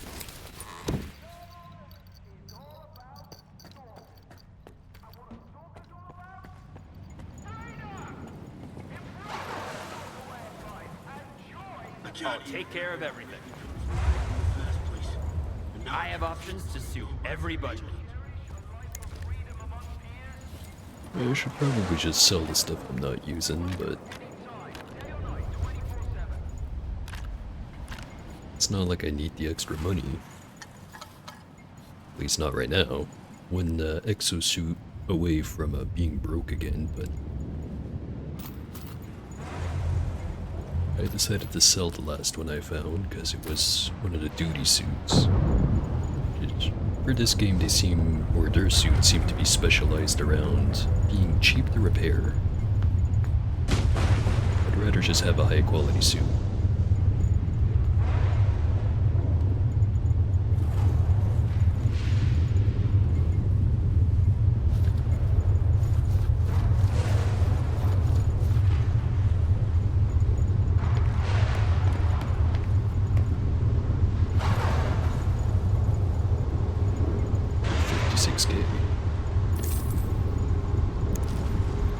I can get some more goods. Come back later.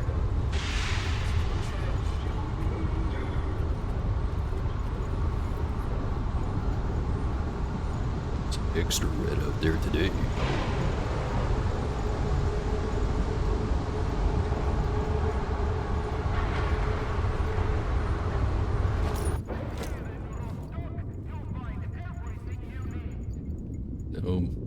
I would say I should use these pills more often, but I never do, so maybe I should just sell them. I wish I had a decent guide to take this place. Maybe that would risk the trip.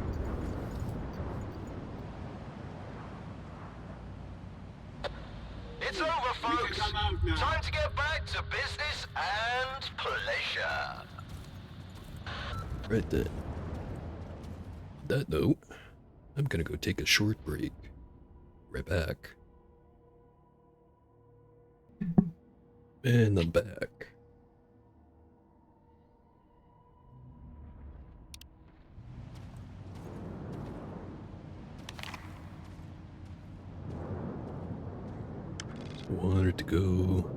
back over to Yontire.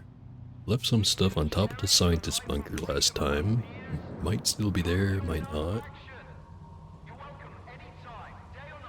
Could just swoosh through the vehicle graveyard real quick. Maybe go back to that one locked door that was there.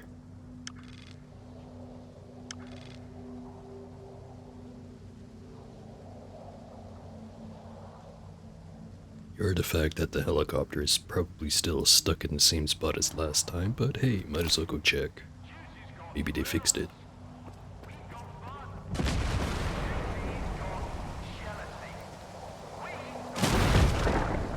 Actually, I should go fix up my guns first.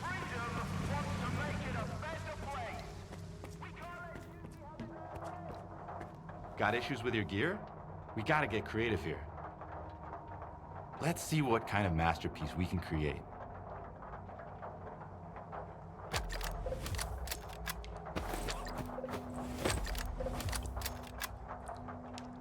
Bring me something interesting.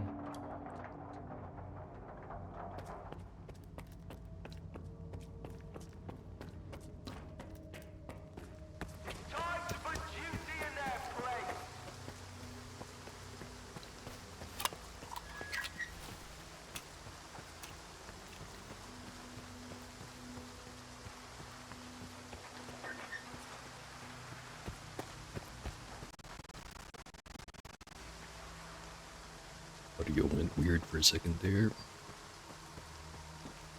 But this is usually around the spot where it crashes. If it does crash.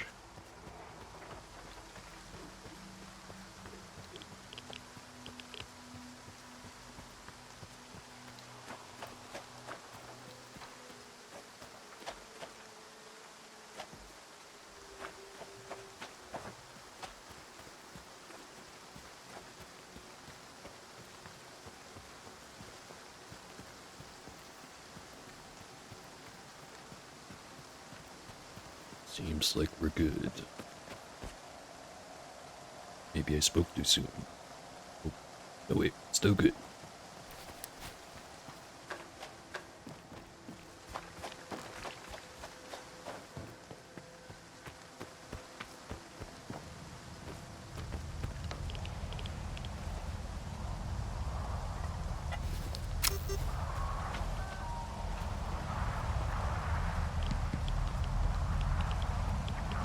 Starting to think I should have restarted the game anyway when I went for that break.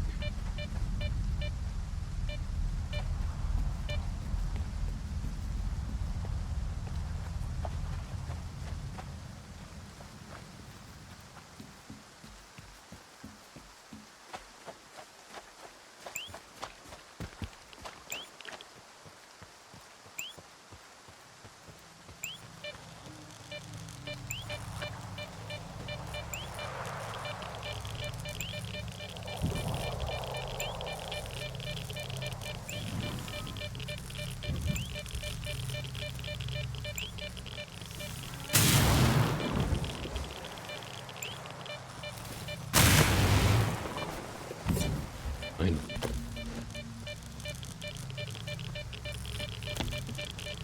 Don't know how many attempts it took to finally get that one artifact. But it does look like they fixed it getting stuck in the helicopter.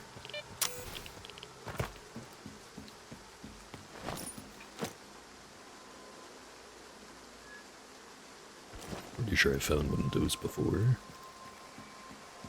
Actually, let's have a look at it.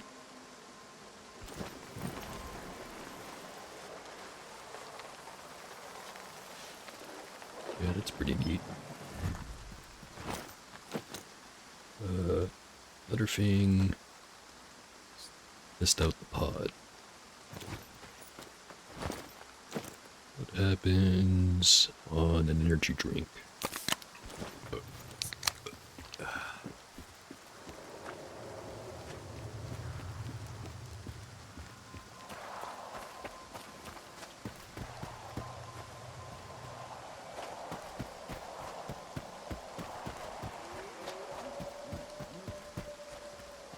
A little bit of burping.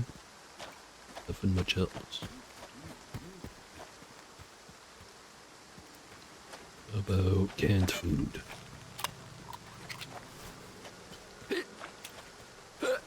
Hiccups.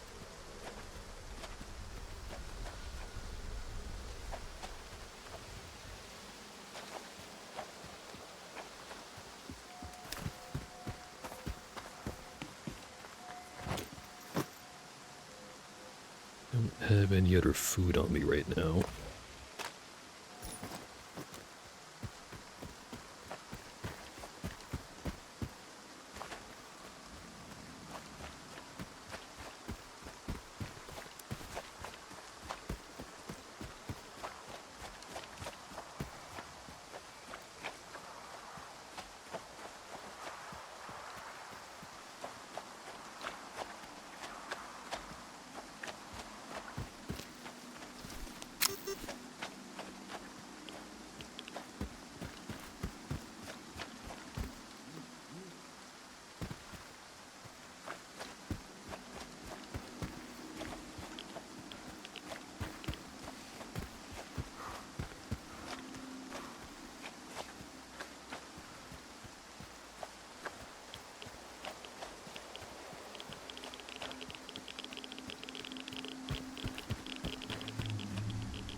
Alright.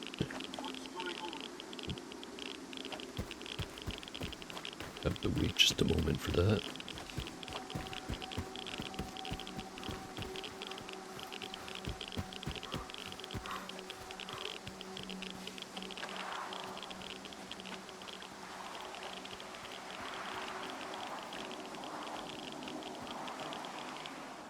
I'm going to try a restart. Well, no trying involved. I'm just going to, you know, do a restart. Get rid of that stuttering.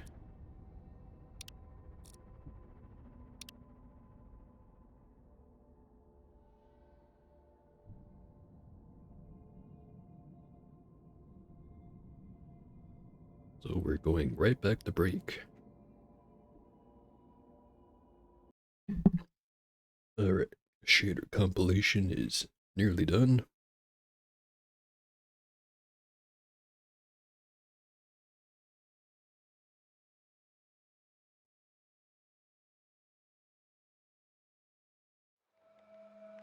Back in.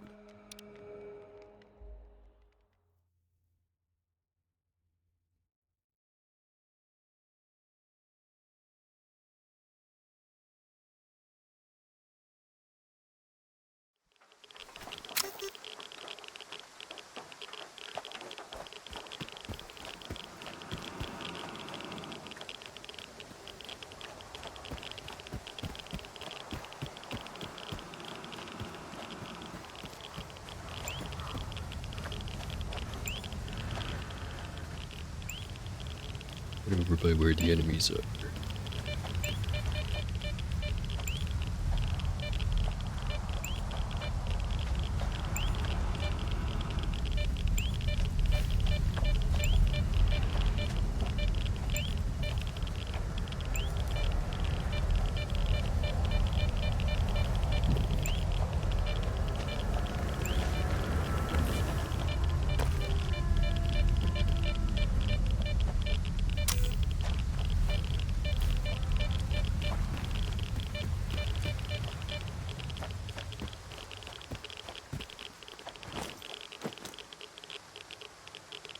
Starfish. Rare artifact found in electro anomalies. Upon contact with salt water, the artifact sets off an electrolysis reaction, resulting in the precipitation of salt.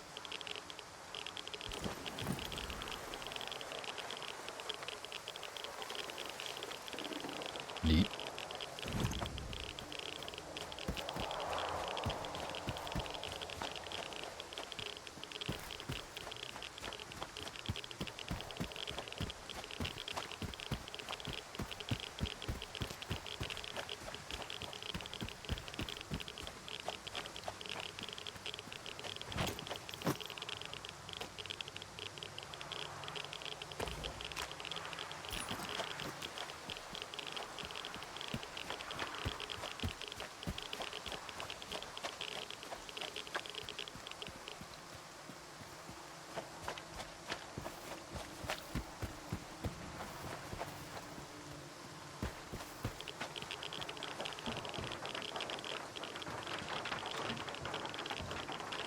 On the bus.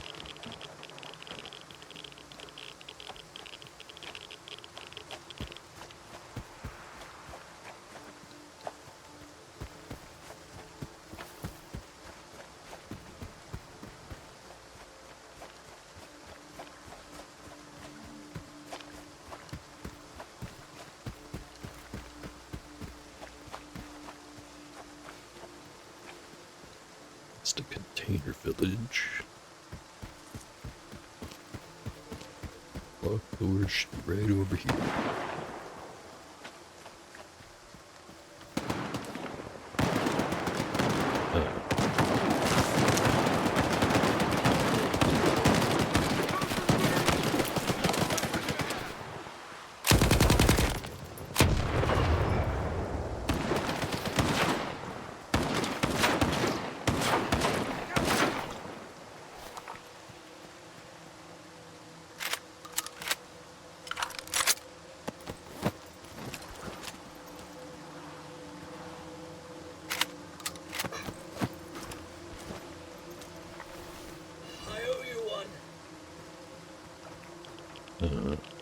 Freedom and bandits fighting.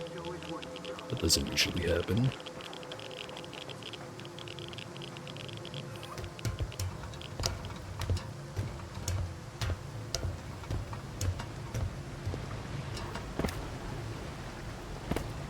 I don't remember this cyclone being here.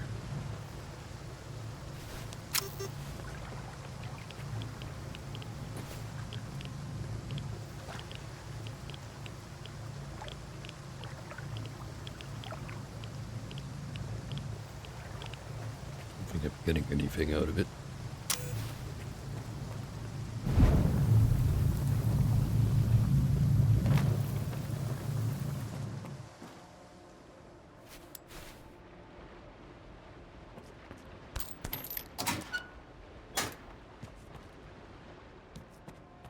Then there was this sign, which again, I do not speak the language, but I remember sticking this in a translator. It said something along the lines of, it has run dry. I do not know what that means exactly.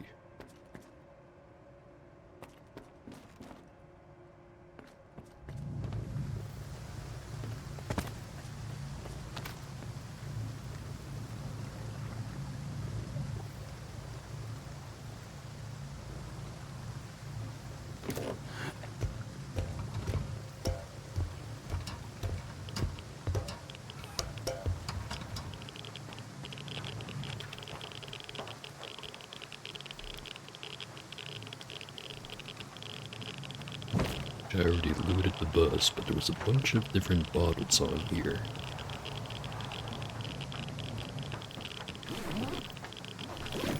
It was either 4 or 5 of one, 3 of another, 2 yet another, and then 1 of the last one.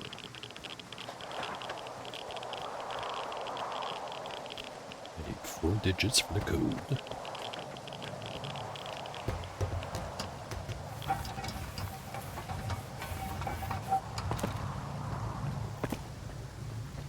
Just start mashing some buttons in and see if it explodes again.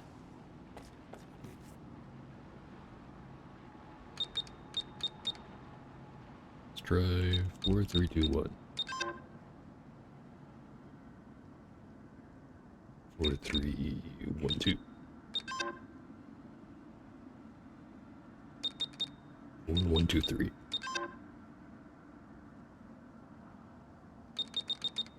1, 2, 3, 4.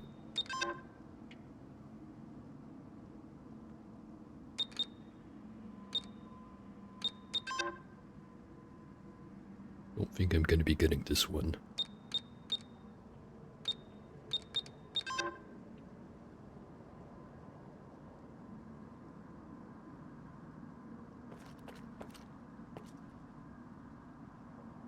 I think this was just to unlock the thing on the ladder.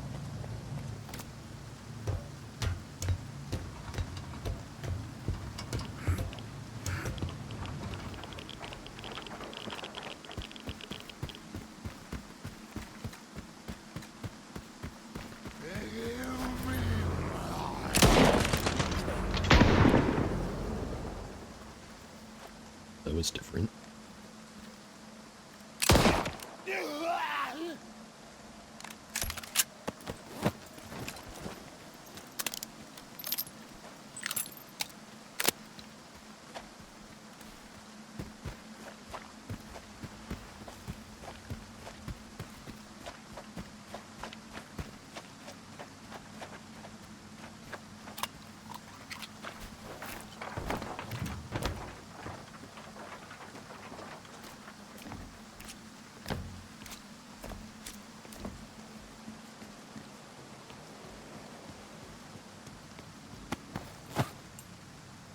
Stuff is still here.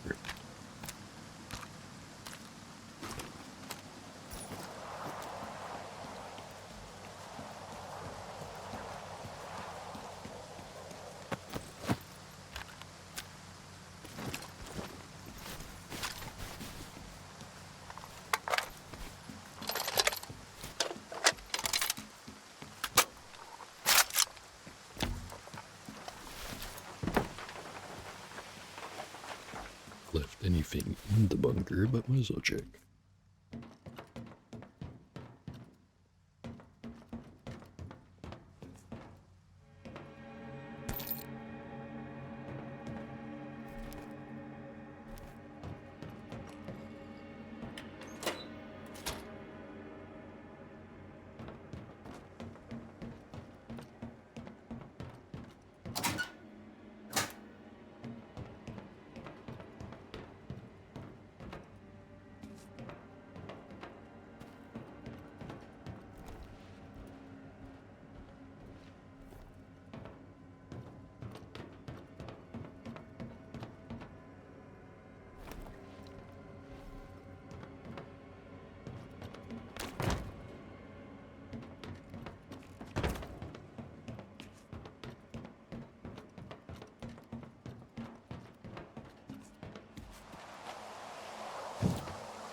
Check out the swamp and the approach.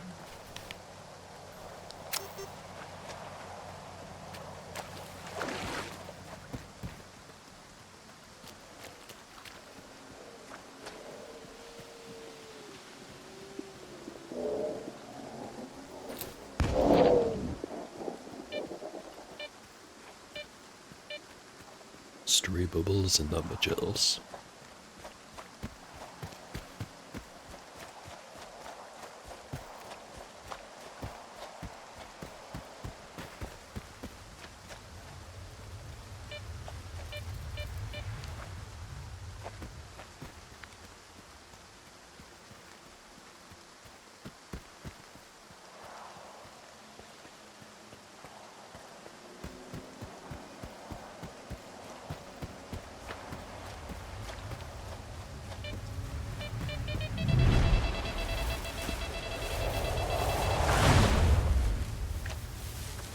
Has more suction than the usual one.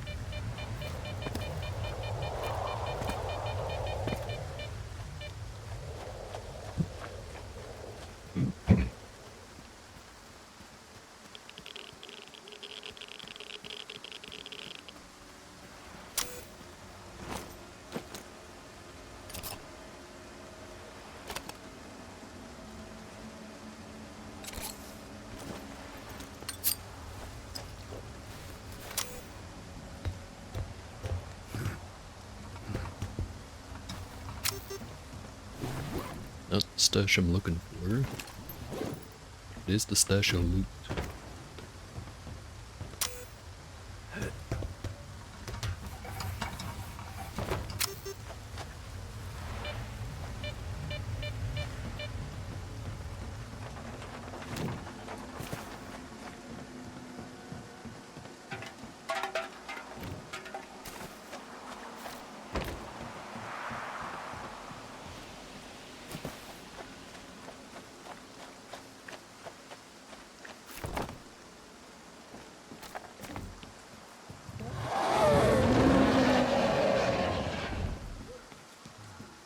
Well, in many ways, this place has not changed.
Down.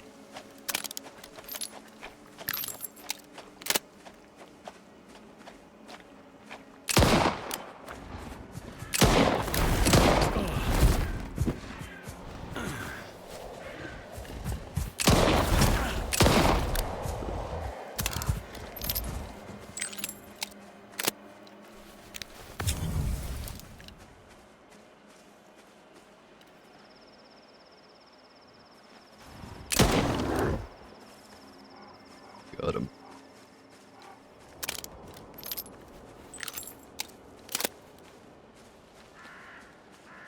Oh, there he is.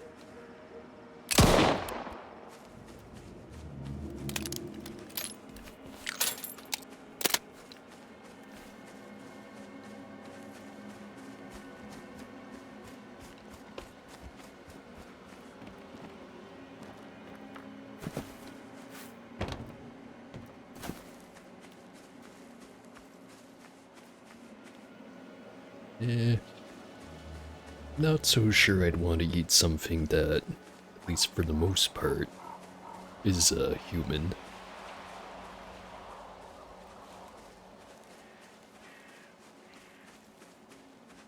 Well, heck, even if it didn't have a risk of prion disease, I probably would make sure it's very well done.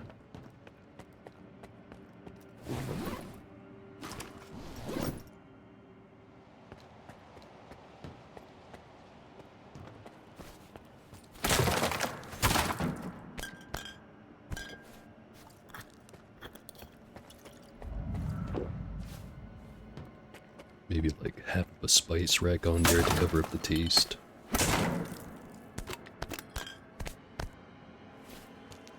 And also be drunk as hell while doing it, so at least I don't remember I did it.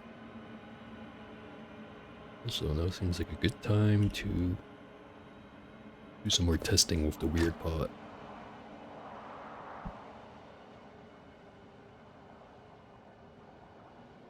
Actually, that is a very valid point.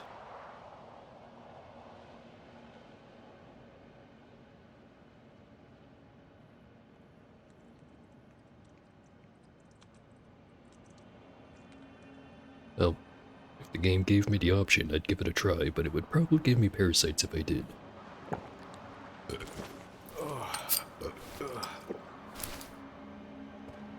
Burping, and it gave me some rads. But the beer. More burping.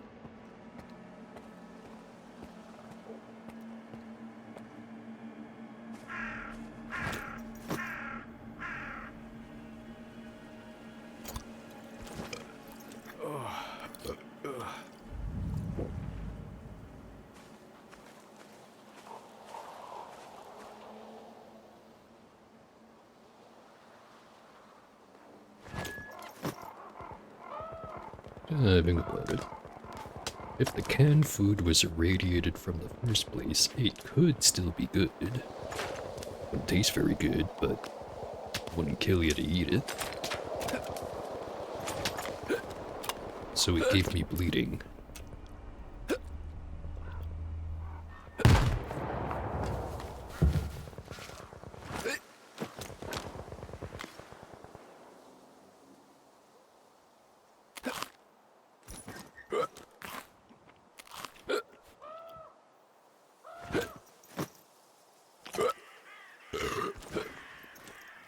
Sausage was full of rads.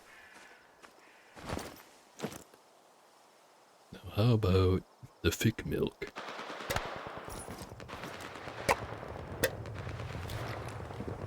Sea radiation.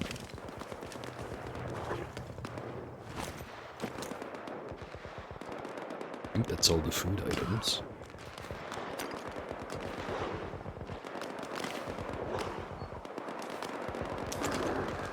In conclusion, the weird pod is weird.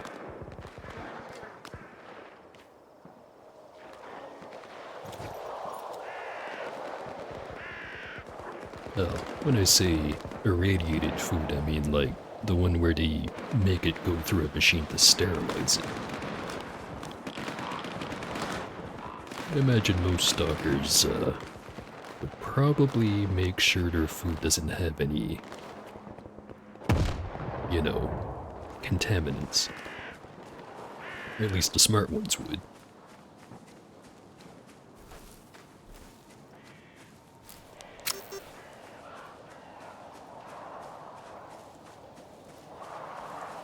I don't think Skiff would be sticking to that rule very well. He eats with the same knife that he stabs with. Boy, have I stabbed a lot.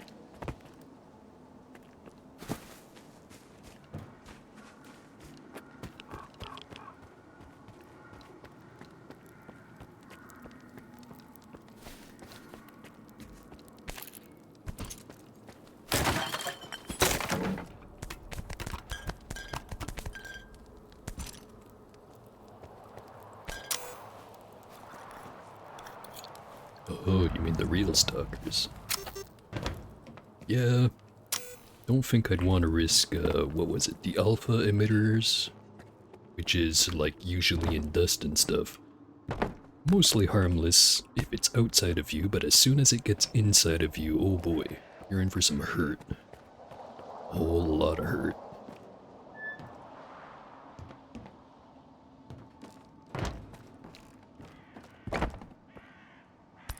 Grenade.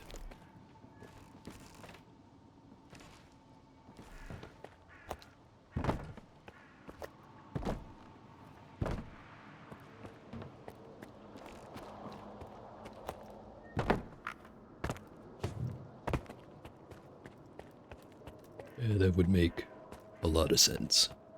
Especially anything that's in a metal container, because not sure how true it is, but I hear that rads tend to stick to metal. Hence the vehicle graveyards.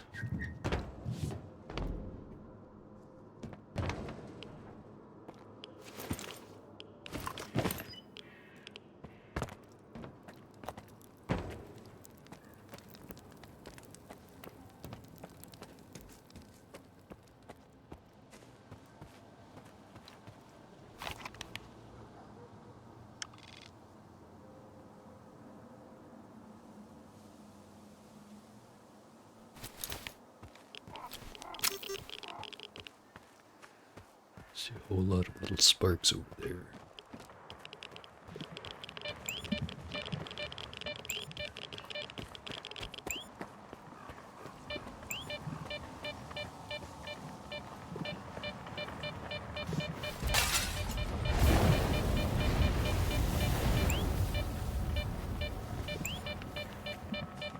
The gate says magnetism.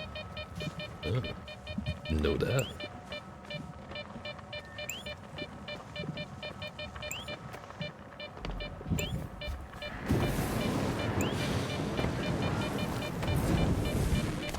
Another dead sponge.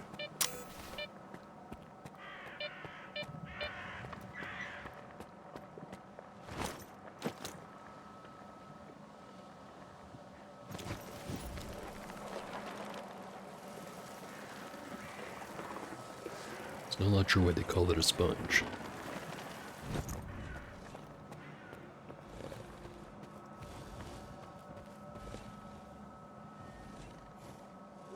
There's something on the other side of that wall.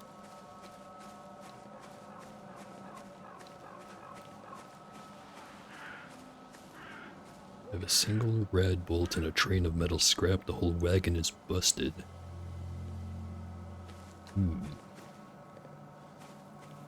Imagine you wouldn't make all of it bad, but for the purposes of, like, I don't know, moving stuff to a scrapyard, you wouldn't want any radioactive material, just in case it ends up accidentally getting melted down and then it wastes a whole lot of metal.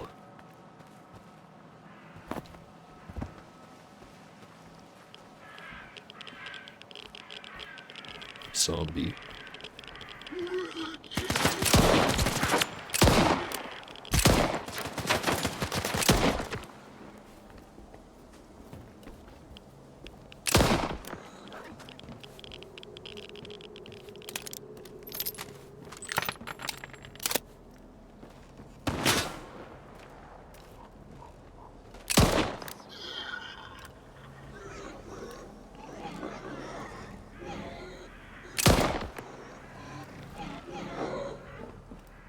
There are mutants in the distance.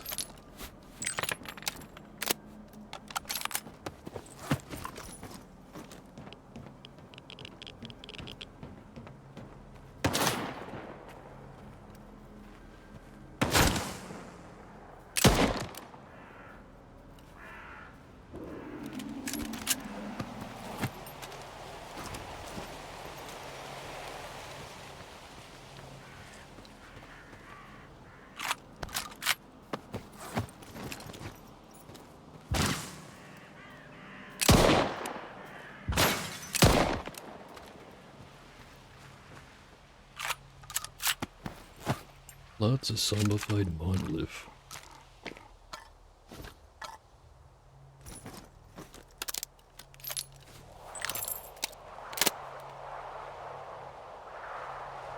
Skip the scrapyard entirely, go right to the smelting.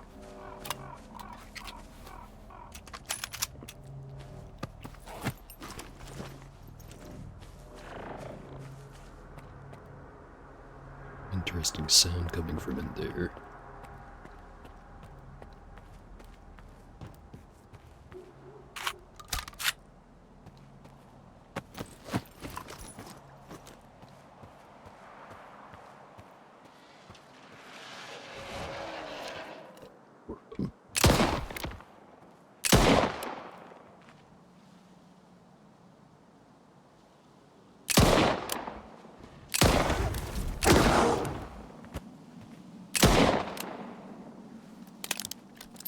Just one of them.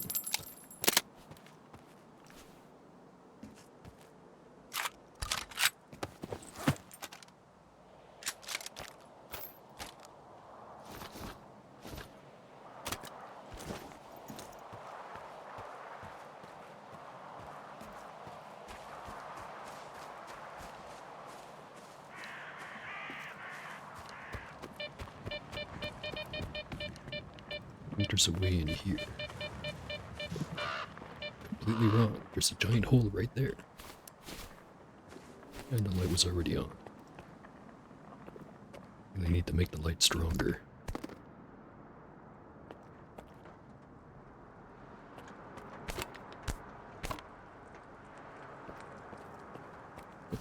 That's what the weird water's for. Screen swims, but at least I can carry it all. Well worth it. Yeah, look what happens to my weight capacity when I take it off. Can't even move.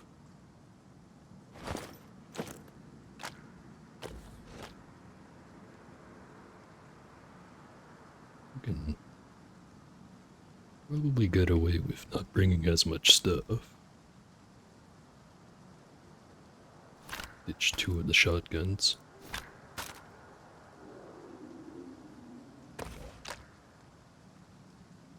There we go. Got enough loot to outfit a whole squad.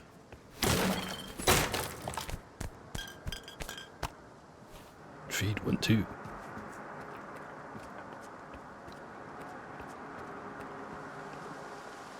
Stash right in there.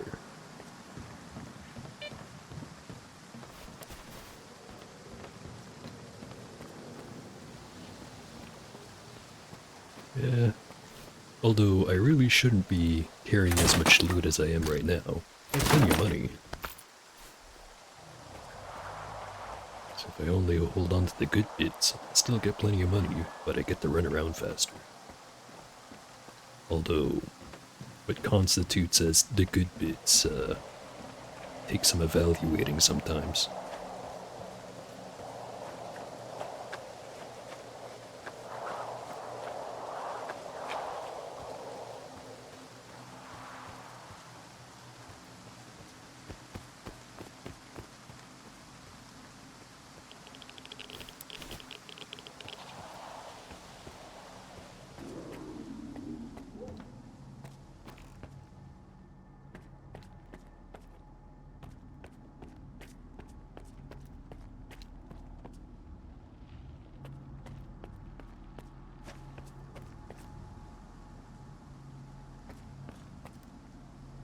Door. Yeah, it must be exciting being a merchant in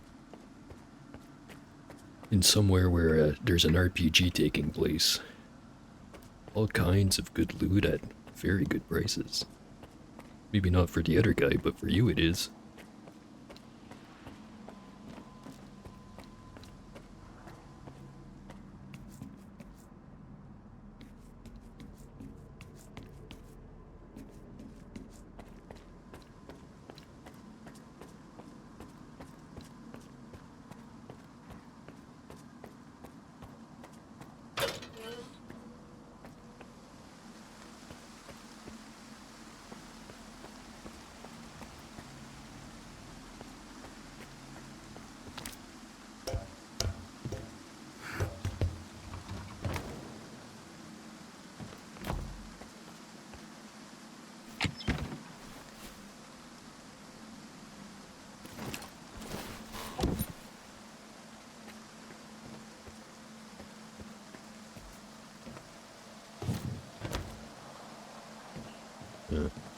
Letter's broken. Just have to go down the manual way.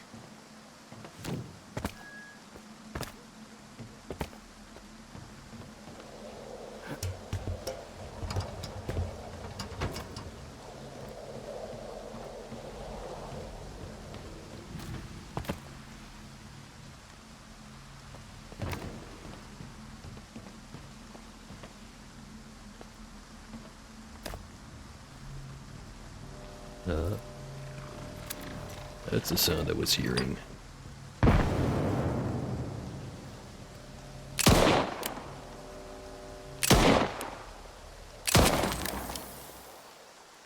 More of that.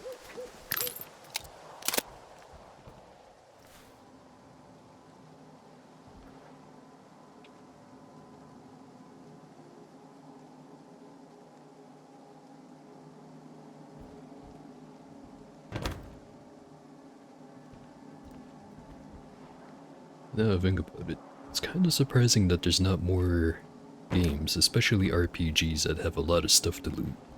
Where the main shops just kind of go, nah, I don't want to buy any of that stuff, go down to the pawn shop, and then you go to the pawn shop, and then depending on your charisma or speech skill or whatever, you could have the guy running the shop just try to rip you off really hard.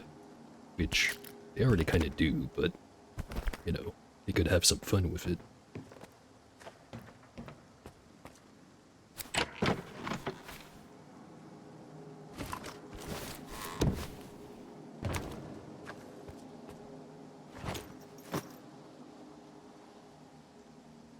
Siva I suit. Or is it Siva L? Common gripe with the Seva suit revolves around the insufficient level of protection offered by its integrated bulletproof vest. The upgraded Spark version seeks to eliminate this issue. I think I found one of these already. If not, I found something very similar.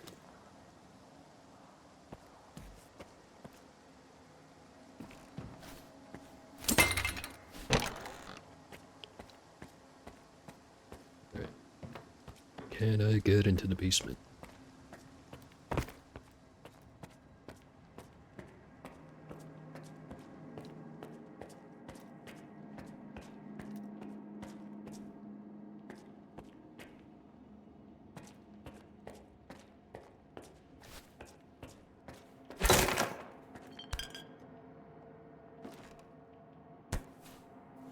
The door's locked.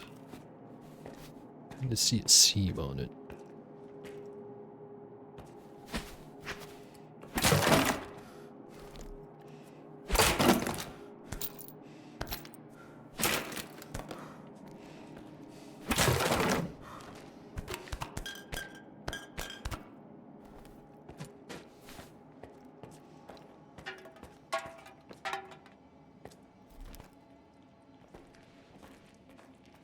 Now, I'm no professional, but I'm guessing that means that there's probably nothing on that other side of that door.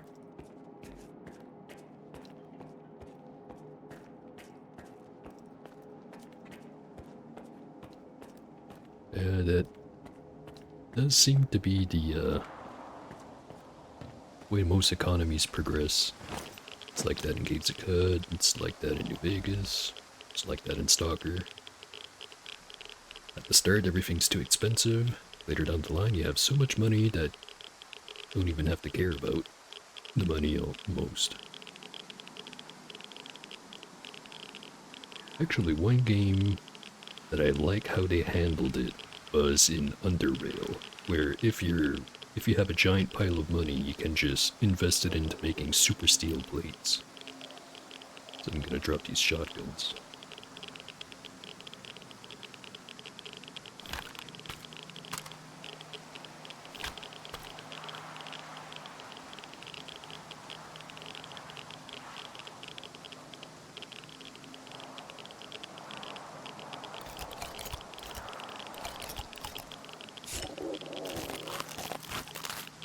Drunk as hell, I need a whole bunch of bread.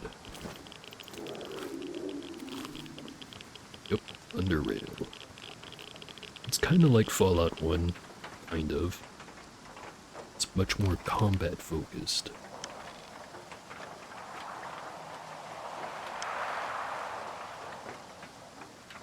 I think I'll leave the other two stashes and just go sell all my stuff, since the base is so close.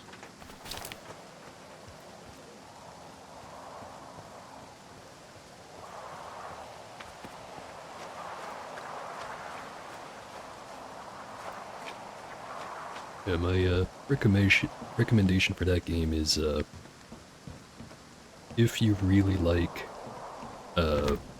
games where you have to kind of have a character build already in mind to go all the way to the end, very good game for that. So if you're not that into the character building side of things, just crank down the difficulty, otherwise you do reach some points where if you have a bad character, it can be almost impossible to proceed.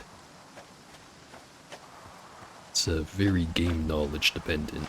Like half my time spent playing that game is just making new characters and looking at the wiki.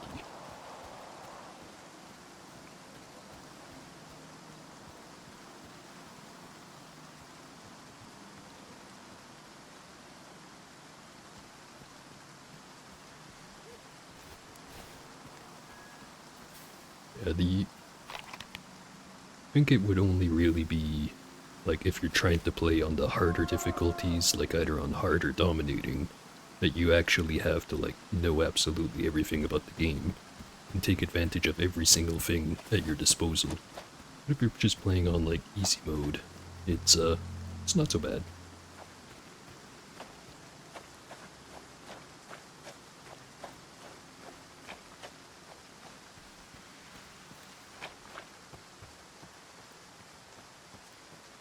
It's definitely...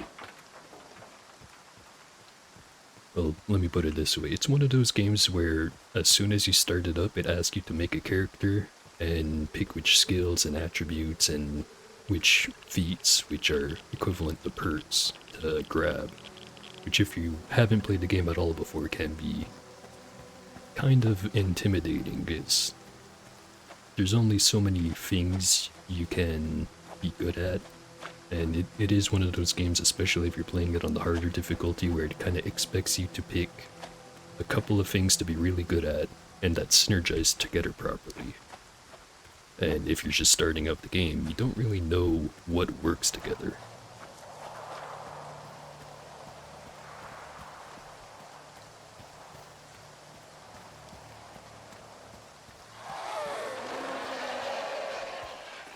Disco Elysium is one of those games that I've heard a lot about, but I never actually played it. I should fix that.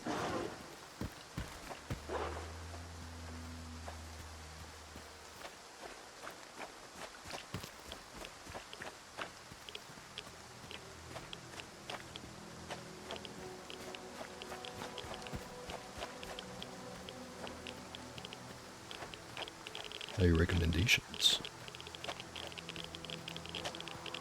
Definitely give it a try. Probably not anytime soon, but I will give it a try.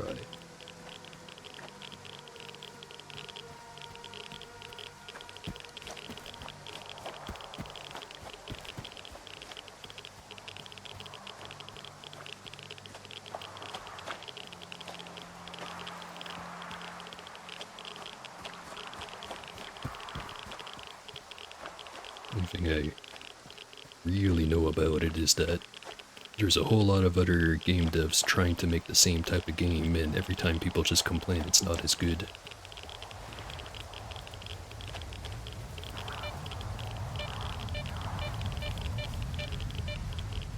There's no bad answer. Sounds like an interesting game.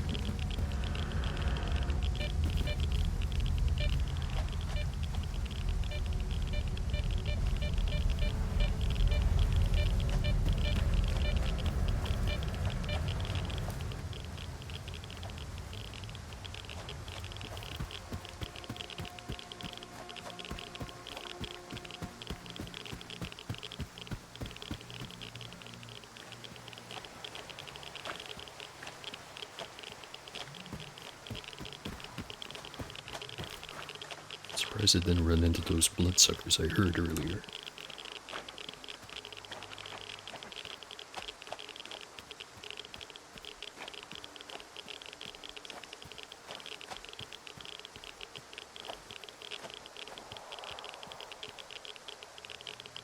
A hole in the fence.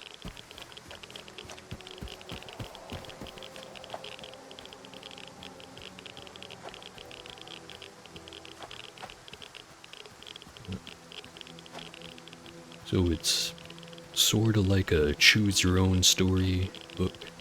Or at least, you know, the good ones that's not like, oh, you picked the obviously stupid answer, go back to page 1, kind of things.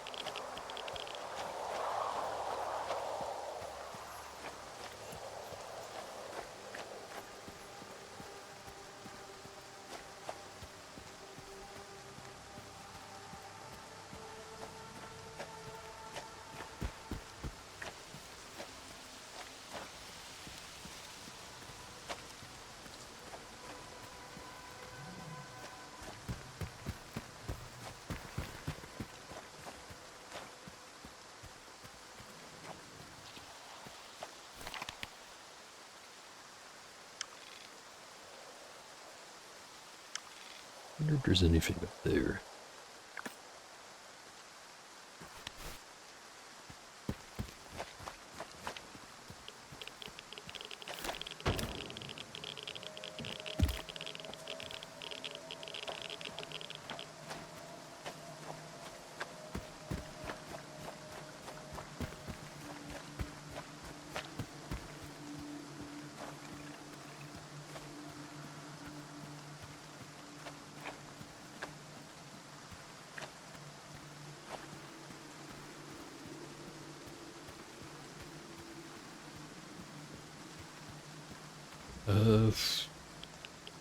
Funny you mentioned those 3 games, because all 3 of those I played through, well, for Divinity I got partway through the opening area. For Dragon Age Origins I got like 40 minutes in trying to play, I think, or no wait. Yeah, Origins was the first one. I tried to play as Dwarf and I just was not feeling a dialogue-heavy game at the moment, so I just stopped and never picked it back up. And then, Baldur's Gate 3, kind of similar story of, I got a little bit in, got distracted by something else, and then just kind of never went back to it.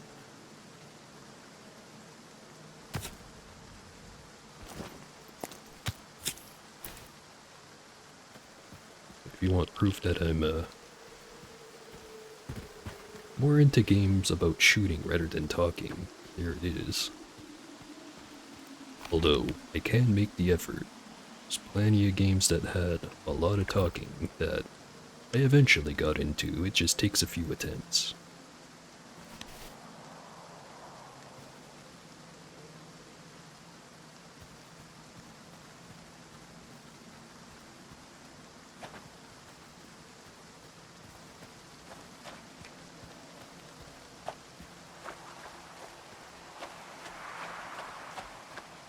Just goes down to the bunker. And there, done that.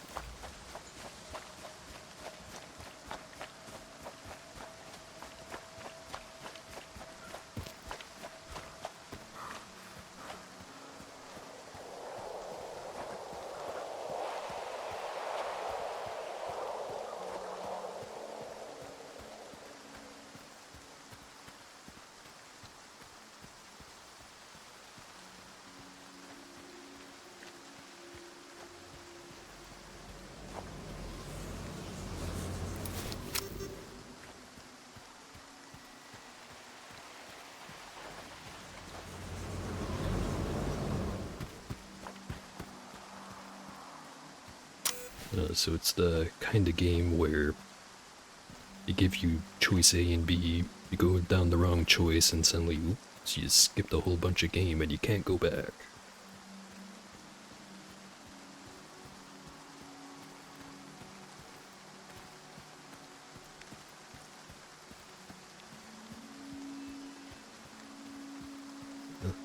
In some ways though, I do like the idea of a game where you can't do all of it on one character, even though I know some people really want to be able to play through it once and not miss anything. I just find that sometimes, especially depending on the game, some stuff being only for certain types of playthroughs kind of makes sense.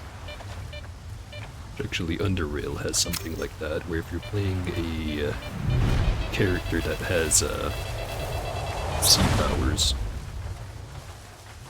there's some ancient monoliths you can find throughout the game that, as long as your stats are good enough, you can receive visions from. They give you some information on, like, some of the background stuff in the game, like what happened to the world, why is everyone living underground and stuff like that. Which, if you're not playing a sea character, well, you just don't really get that.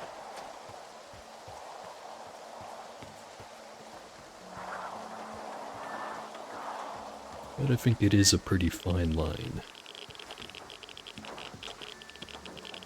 Like, I'm not gonna be upset about missing out on a quest that's all about sneaking around if I'm not playing a character that's good at sneaking. And the other way around, where if I'm playing the type of character who's just is wearing heavy armor and has a big gun, want to be doing all the shooting stuff, and I don't want to feel like, oh, this was easy because every character's supposed to be able to do it. But again, depends on the game, depends on the balancing.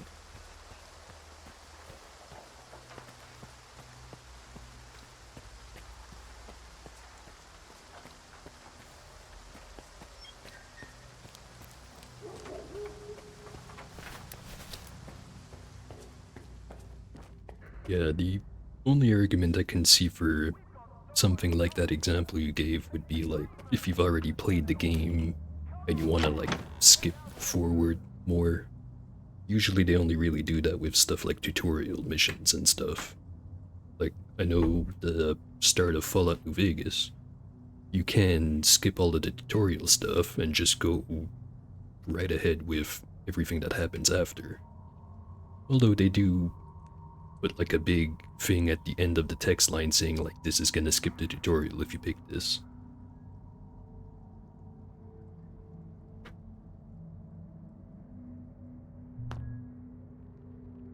Had a lantern.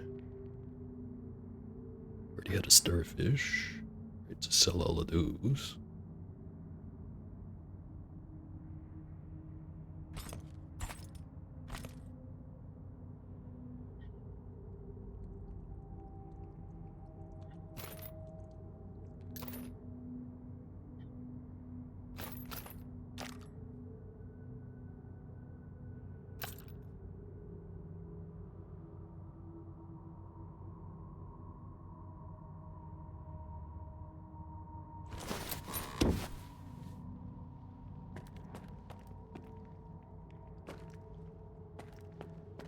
fix up the guns first.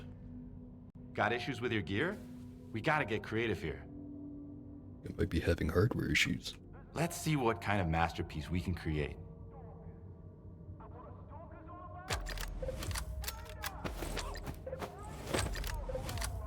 Bring me something interesting. Actually, Got issues? Let's... see what kind of upgrades I can get on that suit.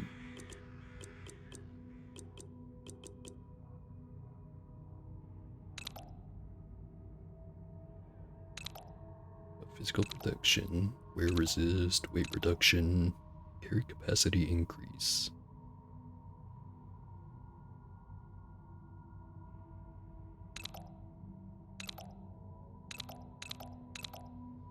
Regular anomaly protection stuff.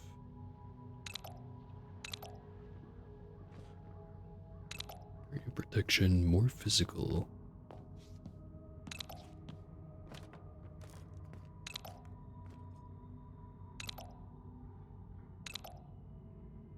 Choice of an extra container or the physical protection.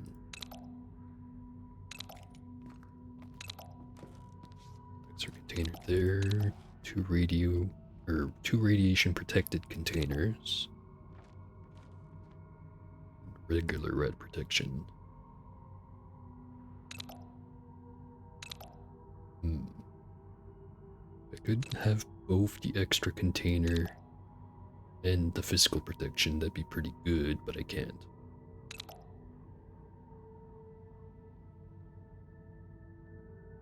Yeah, I was just gonna sell this one. Bring me something interesting.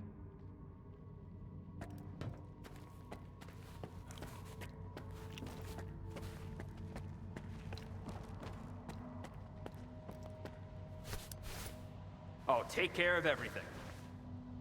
I have options to suit every budget.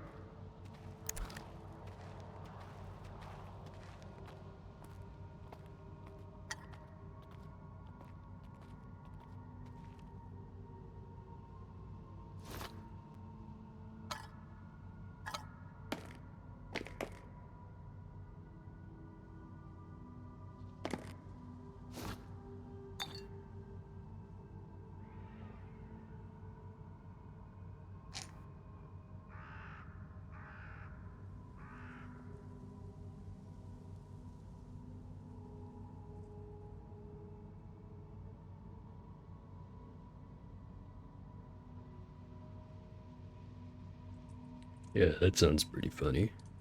I think the title of that game is probably Leisure Suit Larry. Not sure which one exactly, but my dad had some old floppy disk with those games on them. Funny stuff.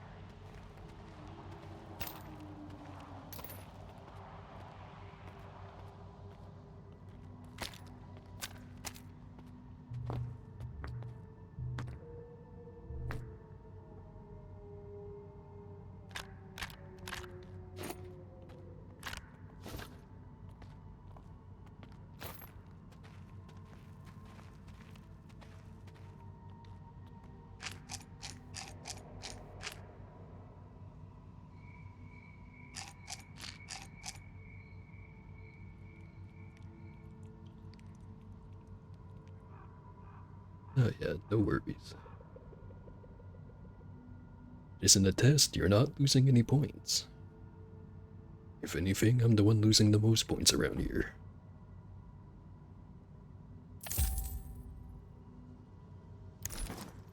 I can get some more goods. Come back later.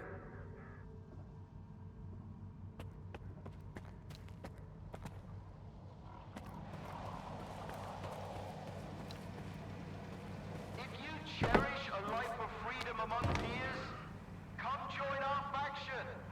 You're welcome anytime, day or night, 24/7. Alright. So I think that's gonna be enough for today. Cleared everything out, or nearly everything out, before going to Red Forest, so next time I'm playing, that's where I'm probably gonna be going. Unless if I can bullshit up some other reason to go somewhere else.